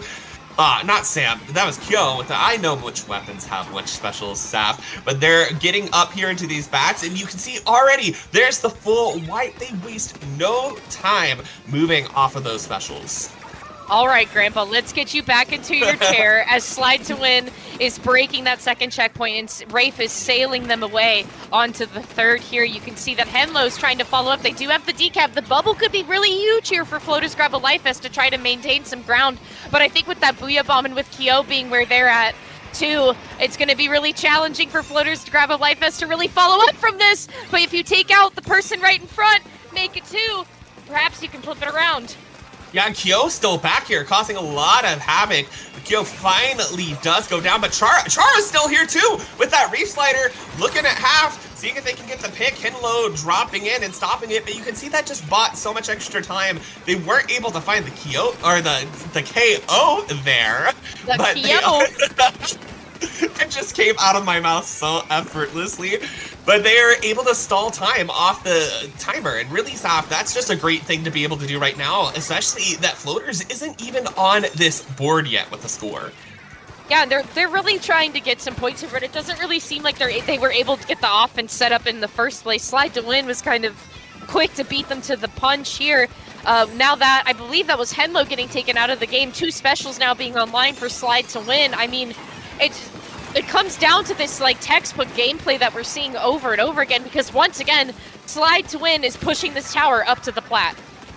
Yes, they are. And even now, just this pencil, I want to talk about this too. Just the pencil alive, you may think that this may be a bad spot for them to be in.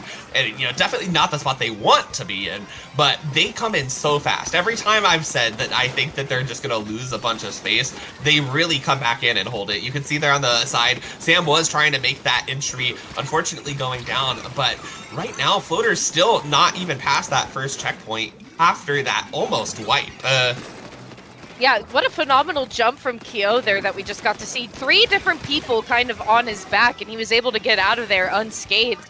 However, finally, Toma, we missed it. Floaters grab a life vest, finally getting points on this board. They do have 2 members down. Clef trying to hold it down on the top there, allowing their friends to get back into the game with 1.5 minutes left to go. But still, Slide to win, and their special stacking has just been matched here. Yes, just like that now, Slide to Win has turned that situation on its head. And look, like I say, how fast they are. You saw Sam already up on that ramp up there, unfortunately having to back off from a little bit of pressure, but really shows how they just don't wait to take that space. They're going to take any ground that they're able to grab. And that is really what makes this team so formidable. Yeah, and already you can see that the different subs are coming out as well. Shout out to the Sprinkler kind of holding it down on the ramp area there. However, not as Henlo has anything to say about it. That's 3 members down on Slide to Win here. Floaters grab a life vest, gaining some momentum as the tower shifts back to the midsection. God, look at how far up Henlo's already going, realizing they may need to back up just a little bit here, but already getting some good space for Floaters grab life vest. They do have that bubble potentially ready to try to make a little bit of a more safe checkpoint attempt, but with 2 down, they may not be able to make that now. They are going to use that bubble to kind of self-sustain here and just kind of wait this out, maybe give some jumps here, but even then, Kyo knows where they are, that Pencil knows where they are. It's just they're keeping track of where Floaters is going and just applying that pressure in those places really well. Yeah, it's unfortunate though, because it seems like Floaters grab a life vest with that opening from Henlo, and it's like, great, like we're back in here, we have plenty of space, we can take it, da-da-da, but then you let one member of Slide to Win take a step off of that platform, and it's like, okay, that's a whole other Goliath of an issue that I now have to deal with before I could even, try to get myself to the next chapter, you know what I mean? Like, I have to put the bookmark in at this point. I have to dog ear this page because I have to deal with what's happening right now, right in front of me. So Slide to Win taking us into the 3-0 scenario. I mean, Toma, you really, you can't take your eyes off of them. You can't take your eyes off Kyo, you can't take your eyes off Sam, but in reverse, you can't take your eyes off Henlo either. It's like, if you give an inch, they take a mile. Absolutely, Saf. The speed at which they're playing, like you said, if you take your eyes off them, they're going to be in a whole new spot. They're going to come around on you at something unexpected. And we saw, even I, as a spectator, Saf, right? I have, the more bird's eye view, right? And I was like, oh, Kyo's back there? How did Kyo get back there? I didn't even realize and that. And Charga, too! Yeah, it was crazy. 3-0 for Slide to Win. Floaters grab a life vest, trying to look in to keep in themselves in this game. Luckily, they still have a couple more if the story is to stay the same. However, Rainmaker on Museum Day Alfonsino may change that. Who is going to be meeting Moonlight in this final spot? Who is going to be on their way there? We saw from last time that Moonlight was kind of down on their luck in the first semis match. So it's like, you know what? I'm not trying to say nothing. I'm not predicting anything. I'm not guaranteeing anything. You know what I'm saying? That, the set is never over until it's over, Saf. I say that all the time. I have seen crazy comebacks and I've seen huge sweeps. You can never really count it too early. You never really know what's going to happen until that final game. So Floaters grab a life vest, still definitely in this. And I mean, we've seen really great moments from them so far too. That is, 3-0 on the board, Saf, but that doesn't paint the whole story, as we like to say. Yeah, absolutely true. Can I just say, I love what you've done with the place. your bed with all the plushies, the blanket, like your little bulletin, or like the space looks very nice. You've done a nice thing there. Thank you. I was crocheting earlier while I was watching the Moonlight set. Let me tell you, it's kind of hard to like crochet during that because I kept wanting to look at the screen and then I'm like, oh, missed a stitch, gotta go back. Like, there's so much action going on that you don't want to miss a second of it. Yeah, Toma, I would love for you to tell me a little bit about this comp I'm looking at here, especially for the folks of Slide to Win.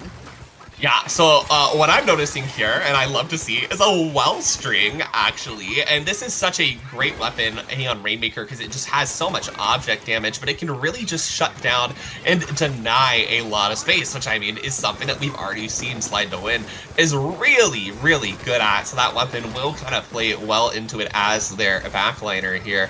And you can see right now, they are trying to get in, but Clef making that hard with that Crab Tank. And now 3 down. Floaters is looking really strong here on this opening. Yeah, I'm incredibly strong at that. That's 3 members of Slide to Win going down. Floaters grab a life vest, wasting no time to try to take advantage of that, especially with the opening statement only in the first minute. Now down to the 43 marker, getting it trapped on the pillow there. Ideal spot and scenario that you'd want to be in. However, Slide to Win looking to make a follow-up here as pretty much everyone's back in here and the Rainmaker now being popped. Yep, they do have that first checkpoint down, but still now they need to get it past that pillow. It's going to be really hard at the moment. As we see that just Floaters has this great lead, and they have so much opportunity with, especially with Pencil. Pencil is a notoriously good weapon here on this map, Saf. There's so much flat sight lines that you can see through, and it's really, they're able to play off it so well. Half is a really strong Pencil player, and it's been showing throughout this set.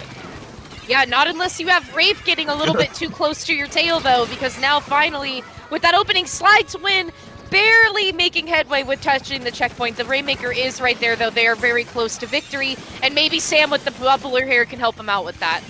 Yeah, that bubble actually pretty big for protecting that Rainmaker there and allowing that checkpoint dunk. But oh my gosh, look at that. Nick finding 2 there. That's going to be a great opportunity now for Floaters. And these tri-strikes on line 2 going to be potentially slowing down Slide to Win. Sliding down, slow to win.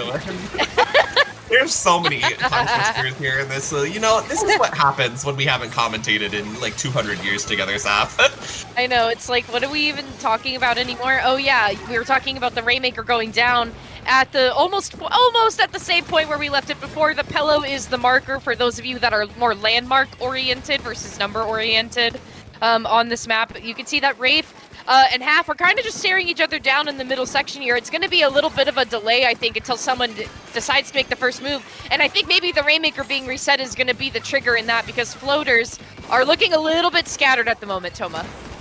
Yes, they are, and they need to get back into this. They see that they're right now having to contend with these strikes too, as Kyo pushes up a very dangerous combination that we've seen before. They're now 2 down. It looks like Henlo able to kind of stop that, but not able to stop the lead from barely slipping through their fingers past there. The pillow. A foot. Like, not even. Just 2 steps past the pillow. Literally, it was like... I'm sorry. That was... that was like... It would literally like to walk 2 feet past the pillow in order to get the lead and barely made it. So, Slide to Win, winning by 2 points here as we're rounding the last corner of this Rainmaker match. But you can see that Nick is not hesitating to wait for it here, and especially Clef as well, hoping to get a Crab Tank maybe sooner rather than later. Floaters grab a life vest, now trying to see if they can find an opening to switch the lead. Yeah, but look at that, those tri-string pellets, the bombs, everything at their feet, making it hard for Floaters grab a life vest to get through here. They do now have strikes online. Is Bucket looking to try to pick out Kyo? But you've just got to be careful around these spinners. There's so much that can go wrong, especially with such strong AoE weapons like that Bucket. They're going to try to push it forward, but unfortunately not find that headspace to break that lead. Yeah, you could see Henlo also kind of overextended themselves a little far there as well. Nick looking to not jump too far away from the action. However, with 2 of your pals going down, Henlo is going to be forced to back up there, especially because they have NSAP this time around with the cooler, and found themselves being called out by the Rainmaker as well. Slide to Win is looking really good to try to close this out for the last 30 seconds. Yeah, and Chara right now, you can see kind of just stalling the Rainmaker down in that corner, a really good place to stall it, because you really have to go a long way if you're floaters and you have to pick up the Rainmaker there. So it's an excellent opportunity. You can see that Slide to Win really knows, hey, this is exactly where we want this to be at the moment. It makes it really hard for our opponents to be able to work off of it, even if they can pick it up. Yeah, because already the tri-strikes are there. You're trapped in a corner, rock in a hard place more than ever as Slide to Win takes us into our set point. Yeah, really good gameplay there, especially at that end. Really smart decision making from Chara there. I think a lot of times, especially when you're watching, lower divisions teams, and even in those final, 30, 40 seconds from there, would be tempted to pick it up and try to push it further. But they know, hey, actually staying back a little bit, keeping it against this wall, keeping it locked here in this corner, actually is the better move as opposed to pushing forward. Right, and I think that's something, I feel actually that's been like a lost art. And I wonder, I don't know, have a mind meld with me for a second. I feel like back in the day of like the Splatoon 2 competitive style and even like Splatoon 1, like if you had the lead in Rainmaker, you would always hold it back no matter what. There's that nice double bomb there coming out from Nick on the replay.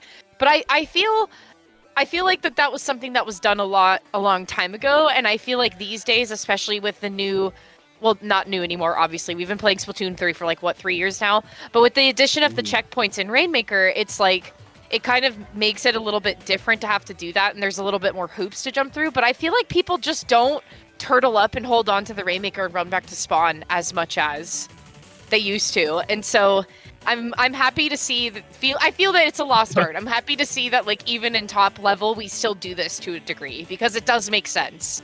Yep, I love to see it too. I definitely think maybe it was just the pace of the game, the specials that we saw in Splatoon 2 that are different now in Splatoon 3, but I agree, I don't see teams do that as much anymore, especially even though there's really good, strong places on these Rainmaker maps to be able to hold that and to stall it out. Stalling is a really, really good weapon in your arsenal to be able to bleed time off that clock and just deny your opponents any time to make any actions.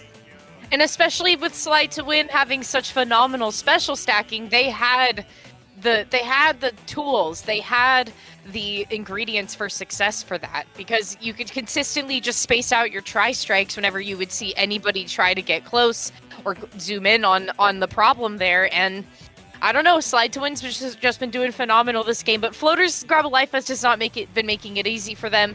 There have been some challenges, and there's been pop-offs from both groups. Yes, there certainly has been. Certainly has been, Saf. And I think that's the beauty, too, of these high-level games, is that you still, somebody's got to win, somebody's got to lose at the end of the day. But they're providing really great, really entertaining sets for us. Yeah, no changes here. We're going back from the Rainmaker comeback to the formula that is tried and true and makes sense here. However, it looks to me that Floaters Grab a Life Vest were on their way to grabbing the zone first, and they do Slide to Win does for a brief moment there, but Floaters Grab a Life Vest are still denied an entry point. Yeah, especially look here on the side. Nick trying to make that move. Actually does find a pick on Kyo. Looking at one more here. Finds the pick on Sam, too. I thought that was going to go the other way, actually. But they're going to be great there to find time for Loaders. Clef now with his crab take. Looking at Kyo, forcing a jump back. Now pressuring Sam as well. This is a great spot for Floaters. And take it back from a spot that I didn't necessarily think they were going to be able to do. And you even see Henlo back there fighting it out, killing some time off there. I think finding a pick and just overall denying Slide to Win the opportunity to get back into this zone, allowing them to score for a little bit longer. Just a little bit, though, as Half is forced to retreat. That's Slide to Win, taking 3 members of Floaters down and grabbing the zone along the way with very minimal penalty points at that, to try to get caught up here, and it's not going to really take much. Slide to Win now, though, trying to pass their opponents aside. Henlo, though, not going to really make it easy for those folks as Kyo goes down to the hammer. Sam getting chased, but narrowly escapes it, but is still not out of the woods yet. Yep, now looking there at that Pencil. Pencil actually finding the pick here. Nick now having to deal with Chara back in. They are scoring. They have the lead at the moment. They do force Chara to jump out as well, but with that Booyah Bomb coming in, they're going to try to find their way back in. Kyo and it looks like Chara there were able to find that zone cap, and I heard that reslider go off, and it looks like it got canceled. Oh, unfortunate timing for it to get canceled, though, as now Floaters grab a life vest, hold zone in their possession. Here comes another one, though, taking up the bottom corner of the place if you're looking at a top-down view. But Floaters grab a life vest are too busy with trying to keep the members of Slide to Win away from the zone versus actually keeping some paint down. But finally here, with not really many points to go, Floaters grab a life vest are in a comfortable spot. Cooler is out. We're having a good time. Can Kyo maybe make a difference, though? Oh, they've got that strikes. They were able to pick off Nick. Now they've got to deal with Henlo and Clef, who were really holding down that space. The Reef Slider, we do hear it go out and unfortunately get canceled. This Booyah Bomb is going to be their really big opportunity to try to get into there, but it isn't going to do a whole lot. These strikes now, it looks like they might buy Floaters the win, and that Reef Slider isn't going to get the zone. Kyo trying to get this zone. Look how much green is on here. The strikes do look like they're going to clutch it out at the right moment. Unfortunately, Floaters not able to close it out there, and now just Henlo alive. They're going to be in here fighting, and Henlo does actually get the pick here. You have to think about, like, the tiny calculator that's within this game, like, thinking of the numbers of coverage from both of the sides and when it actually will initiate what side is actually taking the zone in time. Like we've been seeing this now in this game so many times. We've been seeing it.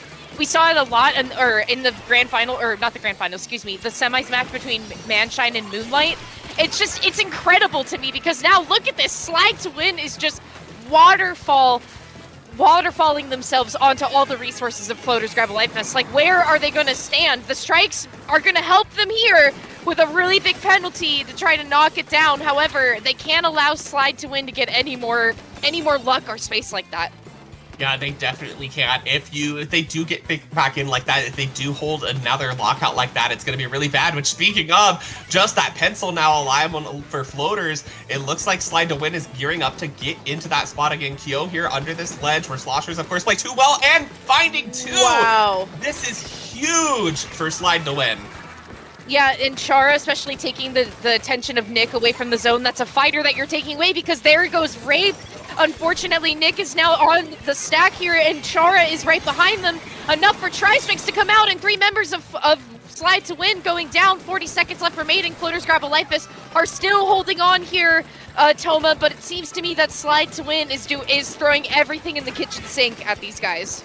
They absolutely are. The cooler out from the side of Floaters to get them back in here sooner if they go down. They do look at Kyo here on the side. Clef sees this, trying to fight it out. Kyo is going to take that 2 down now on the side of Floaters, make it 3. They are going to be backed up here, half getting that jump out to stay alive. See if they can maybe get another cooler online for a retake, but there's 7 seconds left, staff. They've got to make something happen fast, and right now it just doesn't look like they have the power to get to this zone. They're going to be eating through this overtime. Here comes the strikes. They've got just one more chance to break in. The Crab Tank trying to make it, but not going to be enough as well. We keep seeing the zone get neutralized. These final fights are going to be what determines it, Saf. Yeah, and I like that Chara's in a good spot there. That's 3 members going down there for Floaters grab a life vest, and not the most ideal time. That's Slide to Win, taking us a 5-0. They're cascading themselves all the way into the next grand final spot with Moonlight. Oh my gosh, Saf, what a set there. And I mean, what an insanely close game. Was that 2 games that were down to a single point? I think it was the opening zones game and this zones game that literally came down to a single point difference. Yes, and still an incredible hill for Slide to Win to have to climb, and especially against folks like Floaters grab a life vest. It was not easy. Like, it was really hard. We had to give everything that we could to try to keep ourselves in, and that's what I mean. You give an inch and they will take at least 5 miles. They will take all of your resources. You can't allow it to happen, man. Dude, it's like Settlers of Catan. Like, you can't let it happen. Don't let them build the roads. Don't let Slide to Win build the roads, because they will. They will come for you, and it's unfortunate because Floaters grab a life vest was looking so good here. Like, look at this. 1 point left, and Slide to Win just kept reinitiating the penalty just ever so slightly to give themselves just a little bit more time. But the thing is, too, is that Floaters grab a life vest thought that they had a lot of time to adjust. Like, look at this, a 56-point penalty with 12 points remaining. It's like, that really is a lot of time, if you think about it, for Slide to Win to try to correct themselves, and it was enough for them to actually do it. It was plenty of time for them to do it. Yeah, it definitely was, and I mean, Wow. Wow, what a set, Saf. You know, and I think this is another moment. I've already said it before in the set, and it's kind of cliche to say it, but I'm going to say it again, is that 5-0 on the board does not paint that whole story. Like, Never it doesn't does. tell you that you were 2 games, 1 point apart from each other, and really how back and forth these games. I think it's easy to look at that 5-0 and be like, it was just a total sweep. It was just the slide to win sweep, which everybody had kind of been expecting. But Floaters really, I think, still made a great name for themselves, showed exactly why they made it here to the DivX playoffs. Totally, 100%. But listen, Toma, looking in at the bracket, so that is slide to win, moving on into the grand final spot against Moonlight. And like we were saying, it's a tale of this time. It's teachers versus the students. You have Prachara, the Prachara Friends squad versus the Disciples, Moonlight, the folks that always find themselves, I feel like, toe-to-toe in situations like this. And it's so exciting to get to pass the mic off to our dear friends Falco and Keone coming up next. So, Toma, we got to keep the show on the road. Please let me know, where can the folks at home find you at? The folks can find me here at Twitch on twitch.tv/ttoma_, or over on Blue Sky, toma.inkling.social. And Saf, where can the great people find you? So you don't need to find me. You don't have, like, if you want to know where you can find me on Blue Sky. However, I am going to use this time to plug Turnover. They just had a really good album for their 10-year anniversary come out. Go listen to Peripheral Vision if you like Turnover. But that's it for me. I'm just happy to be here. Please don't look for me. Thank you so much. But yeah, we're going to be wrapping that up here for semifinals. Your finals coverage coming up here very soon. Stay tuned.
Hello, everybody, and welcome back to LUTI Tonight Division X Finals. My name is Falco Flyer. I am joined here with Keone, and we have seen two incredible sets leading up to this moment, which brings us to Moonlight versus Slide to Win. Moonlight getting that Game 9 victory over Manshine when they were down 4-1, Keone.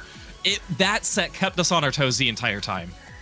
Dare I say a contender for one of the best sets of the year, because there were a lot of back and forth we go. And yeah, the 4-1 down situation in the set for Moonlight, a lot of people were like, oh wait, all right, are we believing now, is Moonlight going to have the chance to come back, or is Manshine going to be the team to advance? Moonlight hard fought reverse 4-0, and that was a really entertaining set to watch. We were on our toes.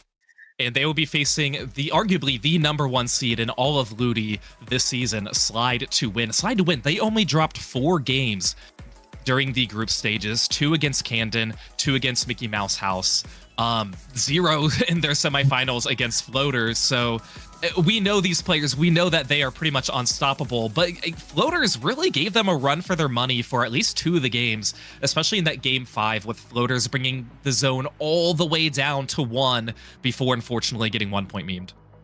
Yeah. The 1 point meme at the end, just that set was like, okay, if Floaters want to stay alive and give themselves any chance to pull off one of the more ridiculous set results, they needed to find ways to deal with Slide to Win's group, especially Sam and Kill from earlier.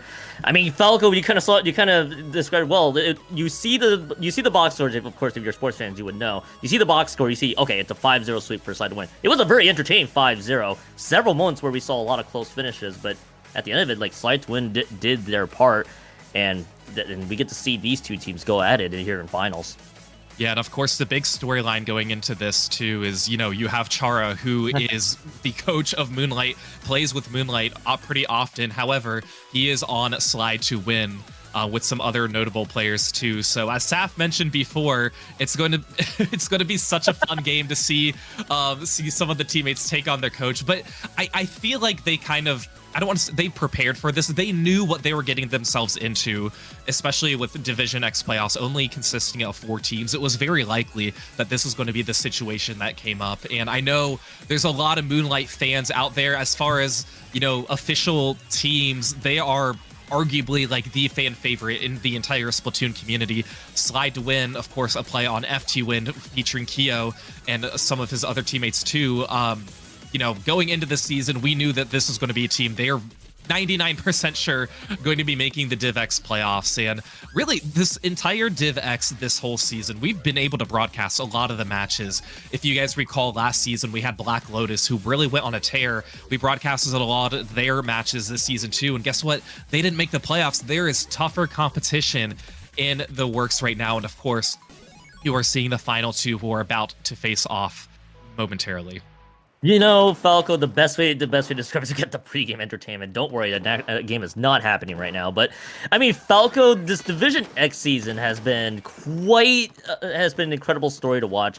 We, as you noted, we broadcast a lot of Black Lotus. Black Lotus, a very disappointing 1-4 finish to this season, and last season a lot of people remember them as a top 4 finisher, but it kind of just shows like the quality of the teams that have just massively improved throughout Division X.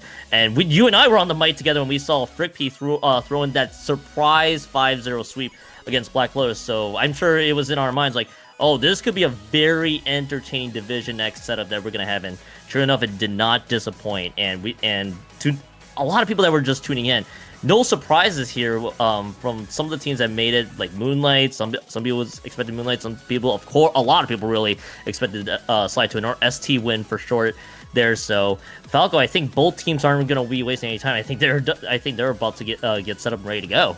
Yeah, we got a little look in on our pregame entertainment, aka Chara needed to eat food special, so I believe he was sitting out but that's the best part. Like, clearly all 8 of the people playing, they all know each other. They're like, hey, like, let's hop into a game right now and just start shooting at each other and see what happens. Clearly, that's exactly what happened, and they were just like, yeah, let's just do it. There's going to be no bad blood between any of these teams, any of these players who are participating today. So, of course, this is going to be a game where Slide to Win probably is going to be favored. And it's interesting because you have one team you know, getting the 5-0 victory, didn't drop a game in their semis. And then you have the other team, Moonlight, went the distance, played for about an hour and 20 minutes. Now, fortunately for them, they were the first set, so they have had time to rest. I know we saw Basil post on Blue Sky that they were like, I need to take a nap. Well, nap's over, Basil. It's time to go. I hope that nap was good because it wasn't very long. And right now you're going to be taking on one of the toughest opponents in all of competitive Splatoon. And for Moonlight, Falco, you and I and Saf and probably everybody else is like, all right, Char's their coach. Now they're on slide to win with a group that features Kyo, Rafe, and Sam in that picture. So now you got to see, will the players of Moonlight be able to take out their coach? That's gonna be the ultimate question coming into this set. We had a set early. The first set of the day was a 5-4. The second set was a sweep. I'm curious to see how finals is gonna show up here. We're about to load right into this one, and anybody who has tuned in, the only big surprise here is Sam on the Stamper. Otherwise, the rest of the weapons you should be very familiar with if you have tuned in so far. Yeah, Sam was rocking the S blast before, opting to stip with the Stamper this time. They're going to have the crazy zip caster that's going to be flying all over the stage right now. So Moonlight, the first team to the zone, are they going to be able to get into position to cap? The cooler is going to be out. Sam is pushing forward. As far as Kyo's also pushing forward, going to be opting to take that right side. Will slide to win. First to cap the zone, 2 are going to go down, 3 in a delay. So this is an opportunity for Moonlight to really get the first lockout, push forward, and Keon, we're going to see how far they can push us up. Yeah, if you're already team at the top level, you're going to understand the assignment of you got to start putting in a lot of pressure, a lot of aggression against your opponents because they could be in the same tier or just above you. Any mistakes made will be very difficult to come back from. So this is a big opportunity for Moonlight if they can make this one happen. Of course, you get to see a restart available from Char. Char might be able to deploy that here soon. And there's 2 members already down from Moonlight. Moonlight will be able to get a recap of the zone, but the question is how many points will they get down before they inevitably lose it? The answer seems to be 44 points remaining. Kyo and Sam cleaning out the rest, and Falco, this is now Slide to Win's chance to get a ton of points on the board, maybe even the lead. Yeah, and this is where we've seen Slide to Win really shine as their lockouts. You know, they throw more paint on the ground more than any other team that we have seen in all of LUTI. Omega's going to get the nice pick there on Kyo as they try and push forward, hiding from the tent. One of the members from Slide to Win is going to be jumping out. Omega still trying to push forward to go to the zone as Char's going to be using the slider, gets a nice double, isn't able to jump out themselves, so that is going to be big, taking 2 down. Slide to Win still has a zone. They're going to be in a very good position to take the lead here. However, Nolan is pushing forward with the Kraken, trying to chase out Sam, and it is going to be recapped by Moonlight. So that is going to save them for now. 2 minutes in, they are barely holding on to this lead, Keon.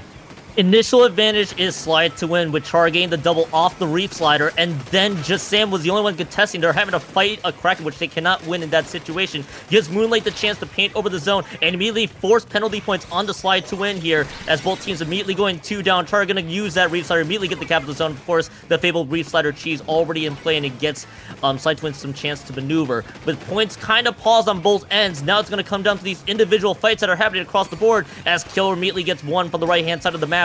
But all that being said and done, Slide to Win gets the zones back just like that. Basil using that pencil, throwing out the cooler there, now gives Moonlight a chance to rush forward. They get this trade, and Falco, we're kind of stuck into this neutral stance here at this stage. Yeah, that's going to be a big 3 down on Slide to Win as Moonlight's still able to hold on to the zone. You know, for a while there, we saw just so many 1v1s, nobody really trying to take control of the zone.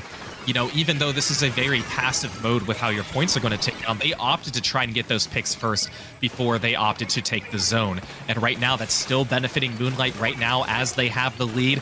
But 2 members are going to go down. Slide to Win able to get this cap. Now they have 30 penalty points they have to get through, and then 3 points. But they still have a hefty player advantage as Sam is trying to push up. They do have their Zipcaster ready. We'll see if they're in a position to use it. They do it. They deploy it. Going around back. Can they take out Omega? No, but Omega's going to be forced to turn around.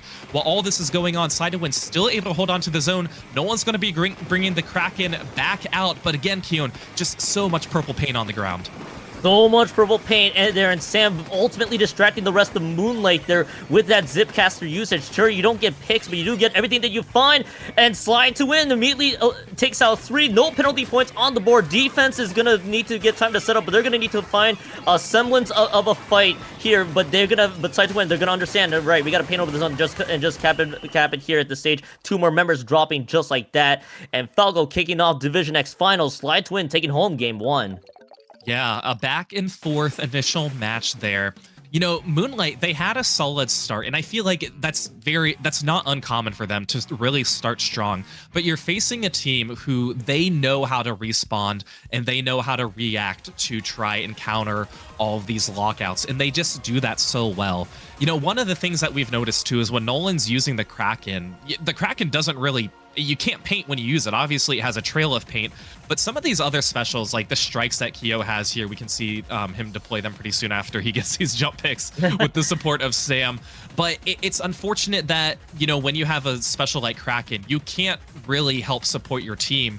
So you're going to go in and just try and displace some of the opposing team members. And, you know, we've kind of noticed it right here when Nolan had it out, you know, and then it's going to go down to Sam over there on the left side. But I think Moonlight, they're just having a harder time really having the proper paint when they need it in very dramatic moments.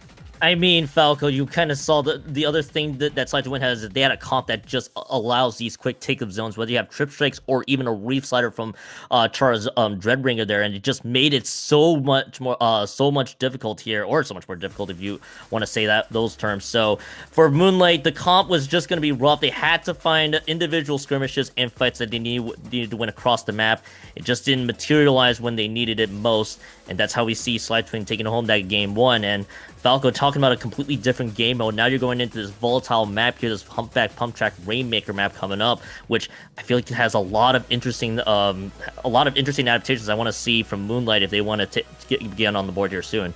Right, and we'll see what Sam brings out, if they're going to be bringing out the Stamper or if they're going to go back to the S-Blast like we saw in the previous set. You know, most of the Moonlight team, they are pretty solid on their comps too.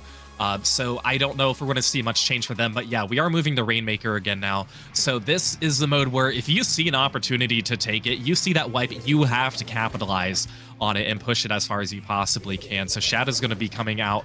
Was he bringing out the Tenebrella? Yes, okay, bringing out the Tenebrella. And we have the Wellstring coming back out on the side of Chara. Now, Chara did bring this out from before, and Raph actually is going to be bringing the heavy edit too. So there are going to be quite some changes here on the side of Slide to Win. So we're going to be seeing how this plays out. I love that the concept, of course, is always kill on that bucket. I feel like you can never go wrong in seeing kill with the bucket whatsoever. So love to see what the 3 weapon changes here is gonna come out with. And I think in terms of the weapon changes we saw here, especially with Char with the Wellstring, it makes sense because the Reef Slider, it ultimately depends if Char was able to get Belly out of the Reef Slider in this particular map mode. But in this case, they ultimately just decide, forget it. We'll just see what we can get out of the Wellstring. And so far, Slide to Win only gained 13 points on the board. Just some individual skirmishes there. Moonlight was on a heavy 2-down situation just then, but Moonlight was able to stay on for just a little bit longer. But this could be the checkpoint coming up here soon. Booyah Bomb being used, Zuko being fired from that direction. Doesn't find value right away. Bubble is available from Moonlight if they want to take advantage here, but Raph immediately taking out Omega, and the Kraken already being used, but Nolan's getting jammed into terrain, but Raph's going to drop with that Rainmaker, and Nolan is still lurking large, able to take out their coach Chara in the process. 2 members, however, down from Moonlight. We might be seeing the Rainmaker kind of stall for about a few moments. Yeah, Slide to Win played that opening push very, very conservatively. I know they didn't have a great opportunity to try and push the Rainmaker to the pedestal because players just kept respawning after, you know, one after another. But now they're going to finally get that dunk as Rife is going to get it. Sam is going to be trying to push up with this curling bomb as well, using that blaster. Now going up for the Booyah Bomb, so they're going to be picking it up once again. It's going to be Chara who has a Rainmaker, and there's the wipeout. That's got to be the GGs right here. As I don't want to jinx it, Slide to Win gets the W here in a much quicker game than what we saw in Game 1. And take a look at this map, because Slide to Win, they were all over that from the very beginning, Kyun. 3 weapon changes, no problem. Still the same map control. Moonlight's win conditions almost effectively the same, and it just did not materialize when they needed it most. I love the patient play, by the way, from Slide to Win. Yeah, it started off low scoring, and then once the first checkpoint cleared, you can see the rest of Slide to Win immediately push up to the base, and then Moonlight going to the 3, then to the official wipeout, the effective GGs that you had. A very different game than what we saw from Zones earlier, and Moonlight down 2-0. Slide to Win still looking really strong here. Yeah, and it just goes to show how detrimental a wipeout on Rainmaker is compared to really any other mode, too. Especially when you already have the checkpoint, you already have middle podium. You get that wipeout when you're around the bend, that's going to be GG's. Now, Moonlight, they respawn, they immediately just shot right at the final pedestal and almost got Chara, to be fair. We could have maybe seen this game extend a little bit longer, but no, all the players respawning just a little bit too late. So Slide Win getting that fantastic win there in Game 2. Again, a little bit different from Game 1, obviously, with Zones and Rainmaker just playing out a little bit differently. But if we didn't see that wipeout, I think this would have prolonged just a little bit more. But Slide Win, they know when to attack each player and when to push up. And clearly, a wipeout is the perfect time to do so. So they just took full advantage of that. I mean, now for Moonlight coming into Game 3 with this Umami Ruins Clan Blitz map. Now the question is, all right, we kind of got an idea. We already seen an idea of how Slide to Win plays. Of course, you would kind of figure what Chara is going to play throughout, but you know Kyo's going to be that constant on the bucket. You see Raph and Sam switching to just a couple weapons that we've seen so far, especially throughout our Division X playoff coverage. So want to see what Moonlight does team-wise, how they deal with the rest. They've stuck to the same 4 weapons. The idea is still the same. You know Nolan's going to be sticking around with the 96 Gal Deco. So wanting to see if any changes, if any, either gameplay or weapon-wise, Moonlight wants to dish out. I do see one right away. The Viper's now going to be available. On the other side, it's actually going to be just the Game 1 comp from Slide to Win. So Moonlight, Omega's dishing out the Viper. Pretty much one of the few changes so far. Yeah, and Slide to Win, going back to the comp they primarily used in the previous set with the double bucket, pencil, and S-Blast 91. They're going to be getting the Booyah Bomb. It's going to help try and push when they're scoring as well. So Nolan just trying to get a good feel, hiding a little bit behind this ledge here, but unfortunately he's going to go down to Sam with that point-blank shot from the S-Blast. So Slide to Win having that slight player advantage while pushing up here onto Moonlight. A few clams are going to be gathered here by, it's going to be Basil with the pencil that's going to be it's going to be Rife who's going to be pushing up with the pencil, trying to be the primary clam holder. And it looks like they're, again, just Slide to Win, their map control, their paint output. I know you have a pencil on your team, but they just do it unmatched compared to any other team. And the problem here that Moonlight has is that most of the weapons you're having to deal with a pencil. The Viper's just going to play very aggressive on that stage, so it's going to be the Tent and the 96 Gal Deco basically in the hands of Nolan there and Shadow, trying to see if they can stop Slide to Win's just crazy amount of paint output that's going to control a good chunk of the map. So again, for Moonlight, just trying to find the skirmishes, the fights that they need to win. This is going to be the key for them to be on the board here soon. Maybe the 2 specials and a Zuka could help, which the crack was just popped earlier. The Zuka is available. Nolan trying to chase Chara. The coach is dropped. Chara trying to escape is not going to be able to escape in time. Yes, there is a power climb available from Raph, but Slide to Win just going to have to reset just for a tiny bit more. Gives Moonlight the chance to take control of the map. The question is, will they get a push starting? Yeah, they really need to at this time because they are coolered up. Some of their specials already. They don't have a power claim quite yet, but the team as a whole does have 10. Slide to Win, they do have that power claim form, but clearly they're not going to be in a position to try and score. And Moonlight, they just need somebody to get this claim, but unfortunately they're starting to lose a few players right now. So that's going to be no pushing for Moonlight, as unfortunately they just couldn't get a few more players from Slide to Win down. And right now, Basil's going to be forced to completely back up. If they're focused to the defense, as Sam's going to go up for the Booyah. We have 2 power claims at the ready, and one is going to go in.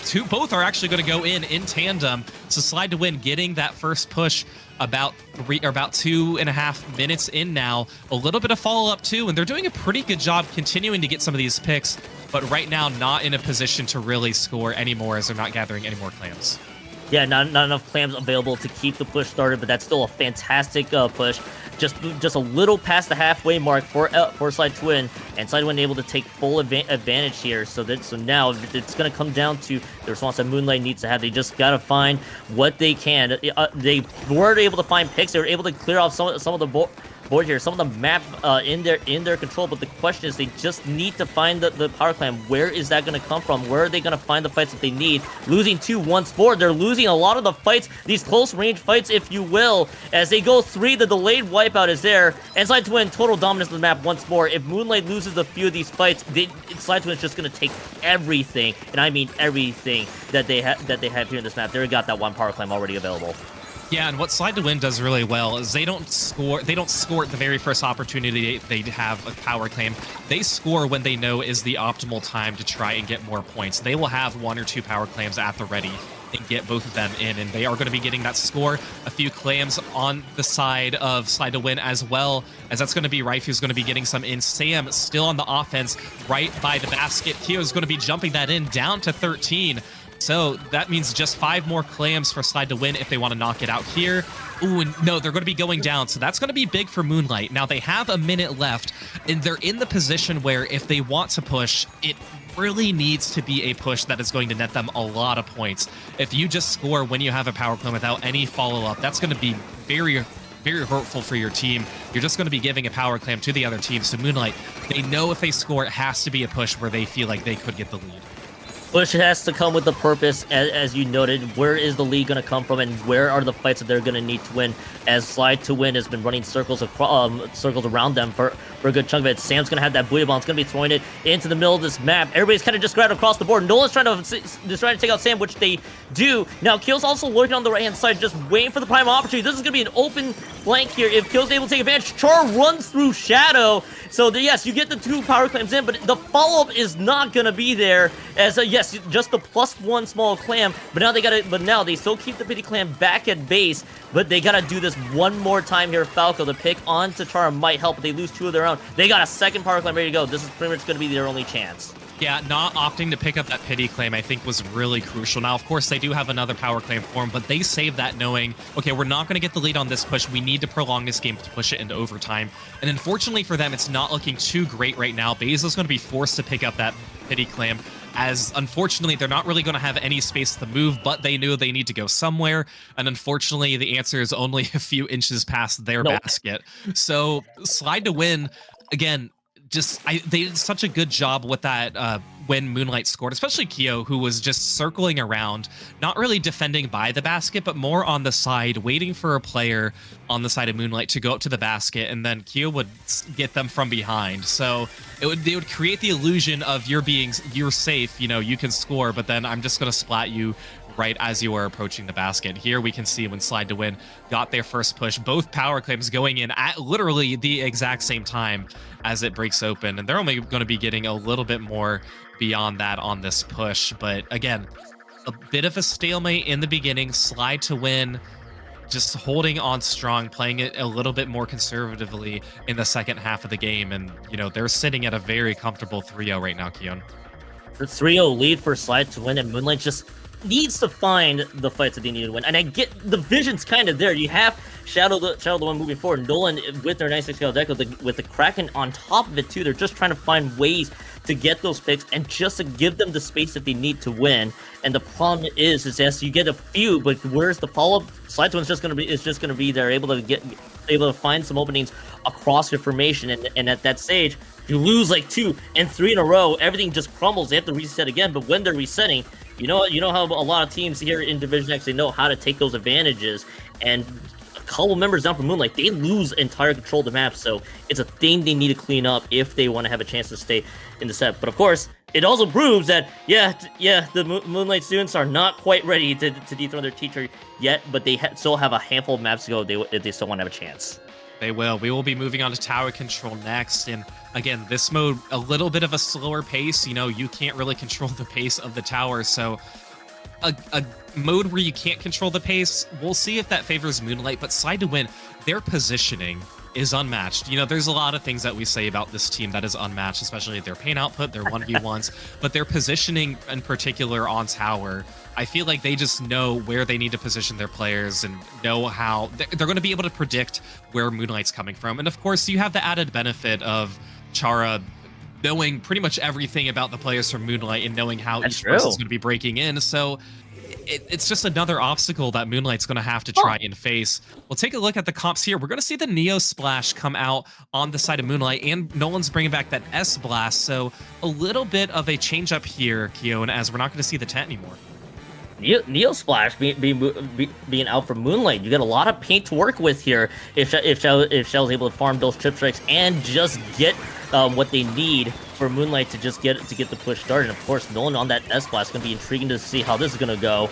As Chara Reef slides in, just not able to find value, but at least clears the space that they need. But it's kind of the same deal. There's still a couple members that drop. You have Kyo and Sam now flanking on Moonlight's base, and it's just all sorts of aggression, all sorts of map control that Side to Win is just dishing out. Now, the tower only resetting back to mid, but there's just a handful of purple paint near Moonlight's end. It's kind of scattered across the board, but there's the 3 down, and it's just Nolan Basil alive. That's going to be enough for Nolan and Basil, the rest of Moonlight, to be able to run with the tower. The wipeout effectively there, but Kyo and Char and Sam all quickly respawning. This should be a time for Moonlight to strike. Yeah, we could see 3 members of Moonlight just grabbing onto the tower saying, okay, this is where we're going to have to push it.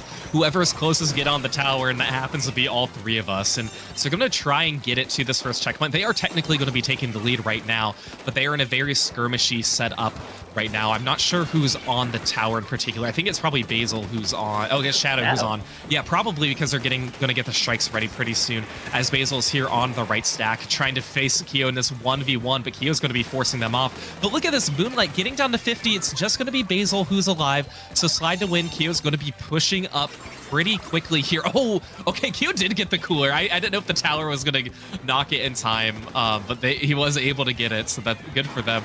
But Slide to Win, we just talk about the paint output from this team here, as they do have to get past this first checkpoint. 1 member on Moonlight is going to go down, as Kyo and Sam and Char, you have 3 weapons here that are just so good at guarding these ledges. You have a blaster, you have 2 sloshers. It is going to be very difficult for Moonlight to try and break in from that right side queue. It's exactly your point. There's so many different ways here for Slide to Win to just be able to take advantage of how this map is just shaping out, especially with the blaster and all the other weapons. The buckets there as well. So it's good. So Moonlight has their hands full. Slide to Win's just trying to see if they can get more than just the 50 points remaining, the halfway marker, if you will, here in this tower control map.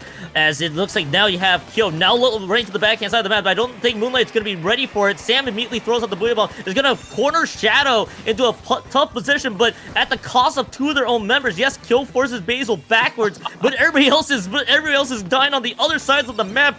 Kyo and Basil will have to wait on the side for a little bit longer because Moonlight wins the fight that they need. Slide to Win does not take lead off of that one, Falco. And yeah, but at the end of the day, they still got the checkpoint that they need, so there's still prime opportunity for them to get the lead back if they play their cards right. Yeah, the MVP on that play was Omega. They were the ones who flanked on their left side, used the bubble. That drew the distraction of 3 Slide to Win members all the way to the right side, where Kyo was still focused on pushing up, so nobody was on the tower anymore. And members of Moonlight just had to kind of scramble, but that's going to benefit them since they had the lead. So Omega, I feel like, just kind of knew, was like, okay, we need to try something. I'm going to break over here, and I want all the players to go to me, except for Kyo, who's just going to spawn camp a little bit. So again, any prolonging of this game just like that is going to benefit Moonlight here, as they have a 10-point lead with about 1:30 remaining. But now Slide to Win slowly getting a little bit more map control. They are in control of the tower. They're not on the tower, but they have all the paint around the tower, waiting for the best time to push up right now. And Basil's going to be taking down Sam. Slide to Win on the tower now, just about a minute left. They do have the Booyah ready. That's the only special right now. 3 are going to go down. 2 are going to go down on Moonlight. That's still going to benefit Moonlight, Keon. Moonlight will be content with the trades, but the rough part about it is that their defense can't quite move forward there. They can't push the tower just far enough to make sure that S1 has a little bit of a rougher go at it. Maybe the 2 members make that the 3 members dropping, and then Moonlight is now trying to see if they can find the last member, which happens to be Kyo. Kyo is able to escape with their lives, and now Moonlight still trying to push this one forward. They're looking to see if they can prevent Slide to Win from getting this tower back here soon, try to add more points to their lead. But it looks like with the tower being salted for just a few moments, they're trying to play this one very patiently. Members still jump from slide to win. Moonlight is absolutely running right now, and trip strikes are available, so GG strikes are in play, but they're going to try to burn these just a little bit longer, or burn them right now rather, and they pretty much disperse slide to win. But again, what is the cost? So far, tower is slowly retreating back. Now Moonlight needs to hold a little bit more. Yeah, they need to get Nolan to get the GG Booyah and then have Shadow get the GG strikes. They're going to have double GG here, as this is going to be the last opportunity. A bomb's going to be on the tower, but no, they don't even need the strikes. They don't even need the Booyah. Moonlight going to be getting the win here on game 3 in a very close tower control game. Again, a little bit slower paced, but they got the win that was much needed for them. Moonlight with a much needed win just to be on the board and give themselves some room to work with. And that looked really good from Moonlight there. Slide Twin losing a handful of fights across the map. We kind of saw what was the Kyo and Basil fight back at base, but Basil was like, oh, well, I guess I could distract Kyo for just a little bit longer, huh? The rest of my team's already taking out a Slide to win. We don't need to worry about it too much. So Moonlight do it with the much needed victory that they had, and it kind of felt slower paced. It's actually kind of interesting that both teams couldn't even make to the second checkpoint here in Megamart Tower Control. You see, we've seen throughout the LUTI sets, we've seen throughout the year, throughout this particular season, a lot of teams making it to the second checkpoint, and both teams just didn't even quite make it there. It's kind of very slow and conservative. So, but Moonlight getting the better end of the fights that they needed to win, and that's how we see a 3-1 lead for Slide to win so far, Falco. Yeah, and I think Moonlight in this game in particular did a much better job at recognizing their positions on where they wanted to be placed. You know, we saw Basil just back up as soon as they saw a lot of their team members were down, didn't get themselves into a very, difficult position. Instead, they stayed alive, had cooler, waited for the respawn, and then they pushed up as a unit. But again, the change of this game too was Omega opting for that flank and throwing the distraction over towards the right stack. You can have Kyo do Kyo things and get the good picks and push up, but you want to distract a majority of the team members on slide to win, and that's exactly what happened. And it's nice that Moonlight had the lead at that time. If they didn't have the lead at that time, I don't know how this would have played out, because it was only a 10-point lead, but I think that just happened at the exact perfect moment where, we got the flank, we made sure we got our 1v1s. Slide to win didn't take the lead. We have a minute left. Let's just play this very carefully. We have a GG Booyah. We have GG strikes. Just stay alive and do your job. And, that got them the win here in game 4 as we move on to splat zones for game 5.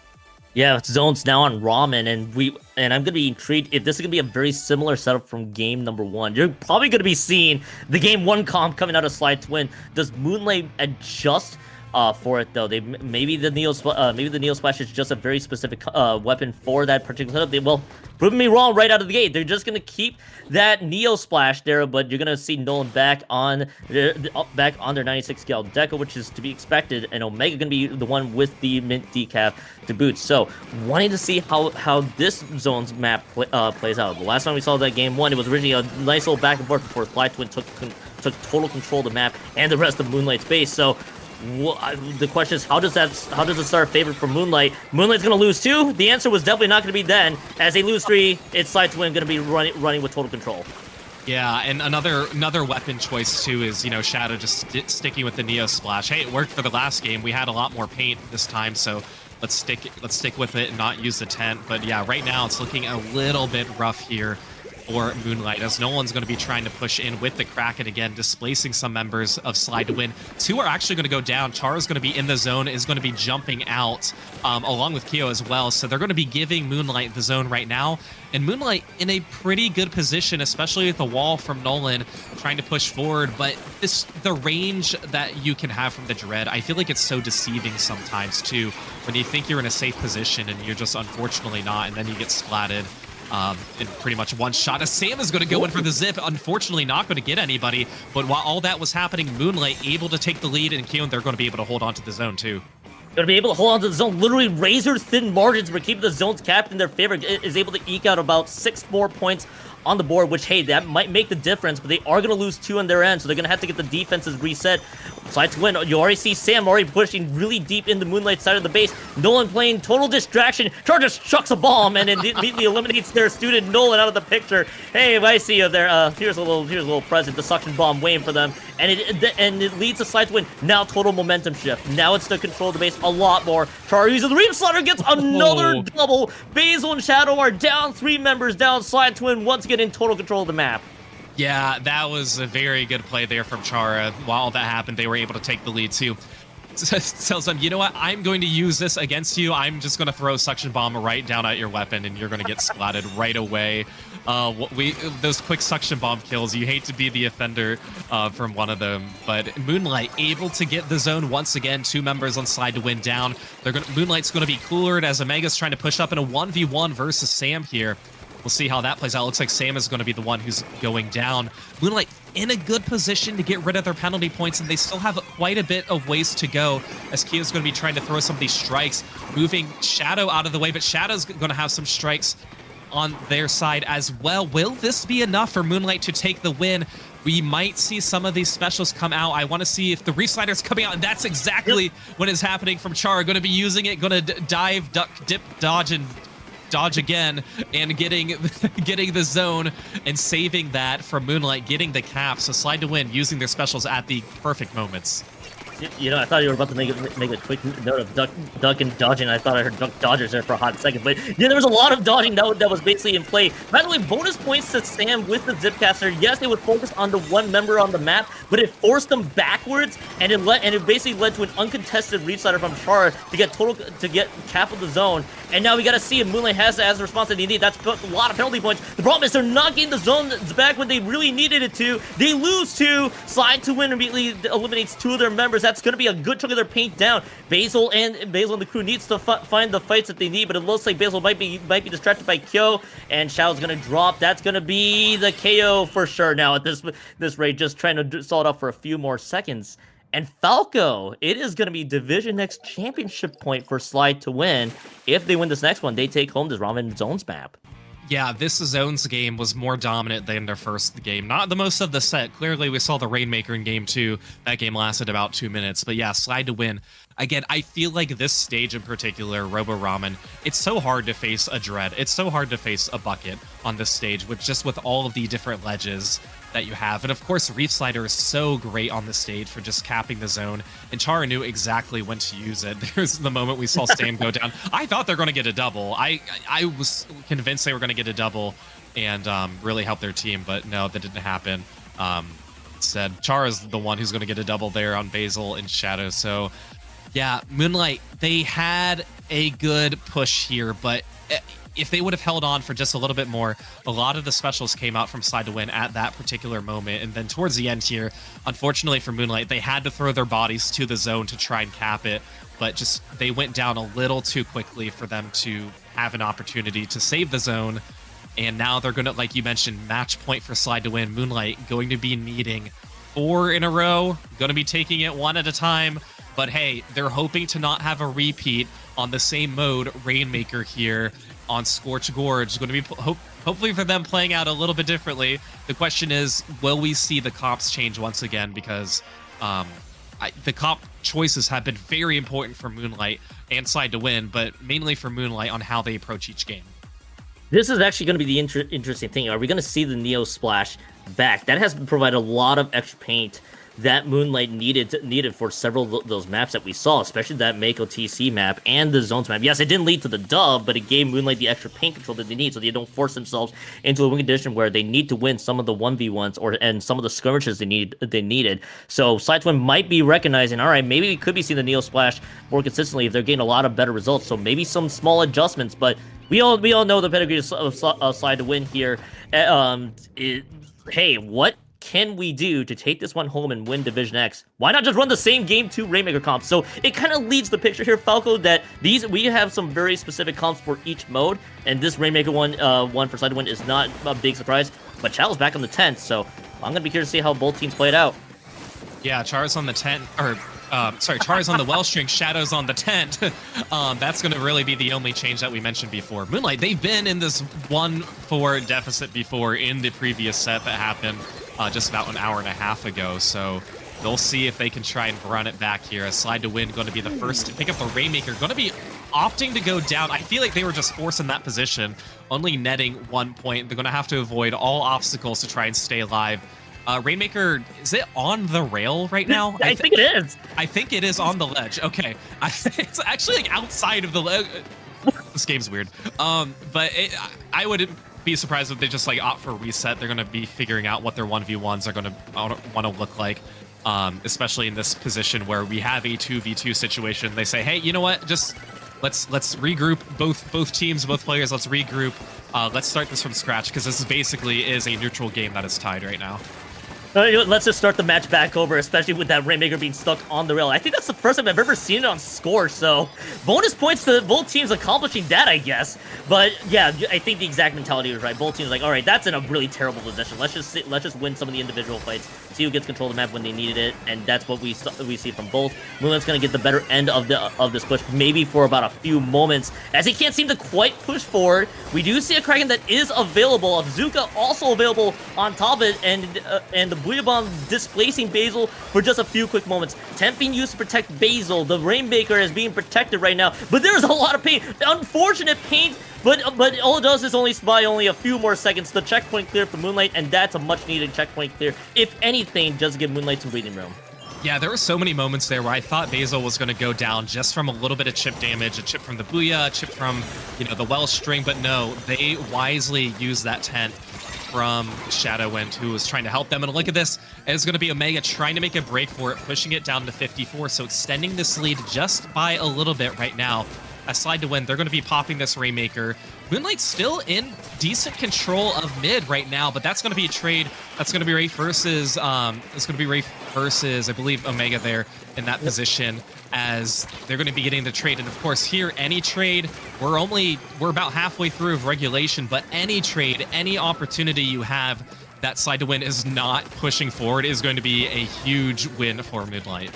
Yeah, Moonlight will need to seek out, obviously, probably a little bit more than 54 punch rate, but at least the checkpoint clear is going to give them the time that they need. But they need to keep the defenses up just a little bit more, keep the squid advantage, if you will, in their favor. And we do see Xiao really deep into the base of a Slide to Win. It's going to get exploded right there, I believe, by an Inkmine on top of it. And now the defense is slowly starting to crumble as now Moonlight, all out of sorts, is just going to have one member retreat for the hills. The Rainmaker actually drops, so this is going to leave it on the bubble for about 10 seconds. But at that stage, it's only just going to be the 10 seconds that gives Slide to Win some chance to take full control of the map. The first checkpoint now cleared. Slide to Win can try to push forward for the lead, and Sam's going to, Booyah Bomb might be the one to do it, but Raph is going to have to return back there, and now just having to play this one a little bit patiently. I think they're just going to have to wait out the Kraken that Nolan is dishing out right now, just respecting it, if you will.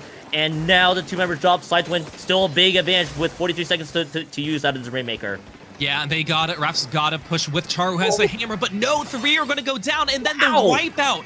Huge for Moonlight here. A Slide to Win, they were in a position to push up, but no. Slide to Win still has a little bit control of mid, but Moonlight able to quickly capitalize on that, as Basil is going to be pushing down towards this right side just a little bit. I feel like they're just trying to see if anybody was going to drop down and get some of those picks, but no, they did not do it. So again, Moonlight still has the lead by 10. 3 are down on Slide to Win, so Basil needs to push forward with the help of the Stamp and of Shadow's tent.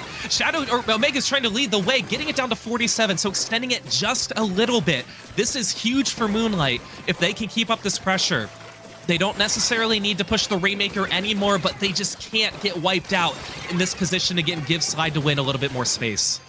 Yeah, and now everybody's just trying to charge into this Rainmaker just to buy the time that they need, and now the defense is going to probably play this one very safely here. So, Slide to Win, yes, you have the checkpoint clear, but now Moonlight needs to just stay alive and just prevent themselves from going on at an inopportune time. But they are winning the fights that they need with about 10 seconds left to go on the clock. The Slide to Win still needs to race this Rainmaker to Moonlight's side of the map. But now, can they do that? Char's gonna be the one on Rainmaker duties here. So now, will the space be cleared out? The Ultra Stamp being dodged. 38 seconds left to go on the clock. And it's not going to be there any longer, as a quick slash of the Viper eliminates Chara. And Moonlight continues to set a little bit more here, Falco. 4-2 lead for Slide to win. Moonlight still very much alive. Yeah, Moonlight in this game had a lot more opportunities where they had a 3-player advantage that happened at least 2 or 3 times, and then they had that full wipeout as well. So that was huge for them to play the long game, wait for a good time to take the lead. Here we're going to see the Rainmaker, get caught on the very edge of the rail. I am very surprised that whomever was holding the Rainmaker did not fall off the rail and have it reset. But that was obviously a win that Moonlight needed, clearly, or else, the set would be over. But I think, too, they just played so well with the weapons that they had at their disposal, especially the Ultra Stamp and the Tent, just knowing when to push up. And, of course, he had Nolan, who can displace members and also create a path. So their comp, Moonlight's comp here, was made for Rainmaker pushes, and they really needed that win. Now, Keon, very different than what we saw in game 2, where it just kind of, I feel like Moonlight just had to say, okay, GG, go next. Like, that game, it unfortunately stunk. We're not going to count that, but hey, we're going to have our chance here on game 6, and they did. They did get that win on Rainmaker Scorch Gorge, so they're keeping the set alive. They're down by a little bit, need 3 to win the set, and that winning 3 in a row against Slide to win, guess what?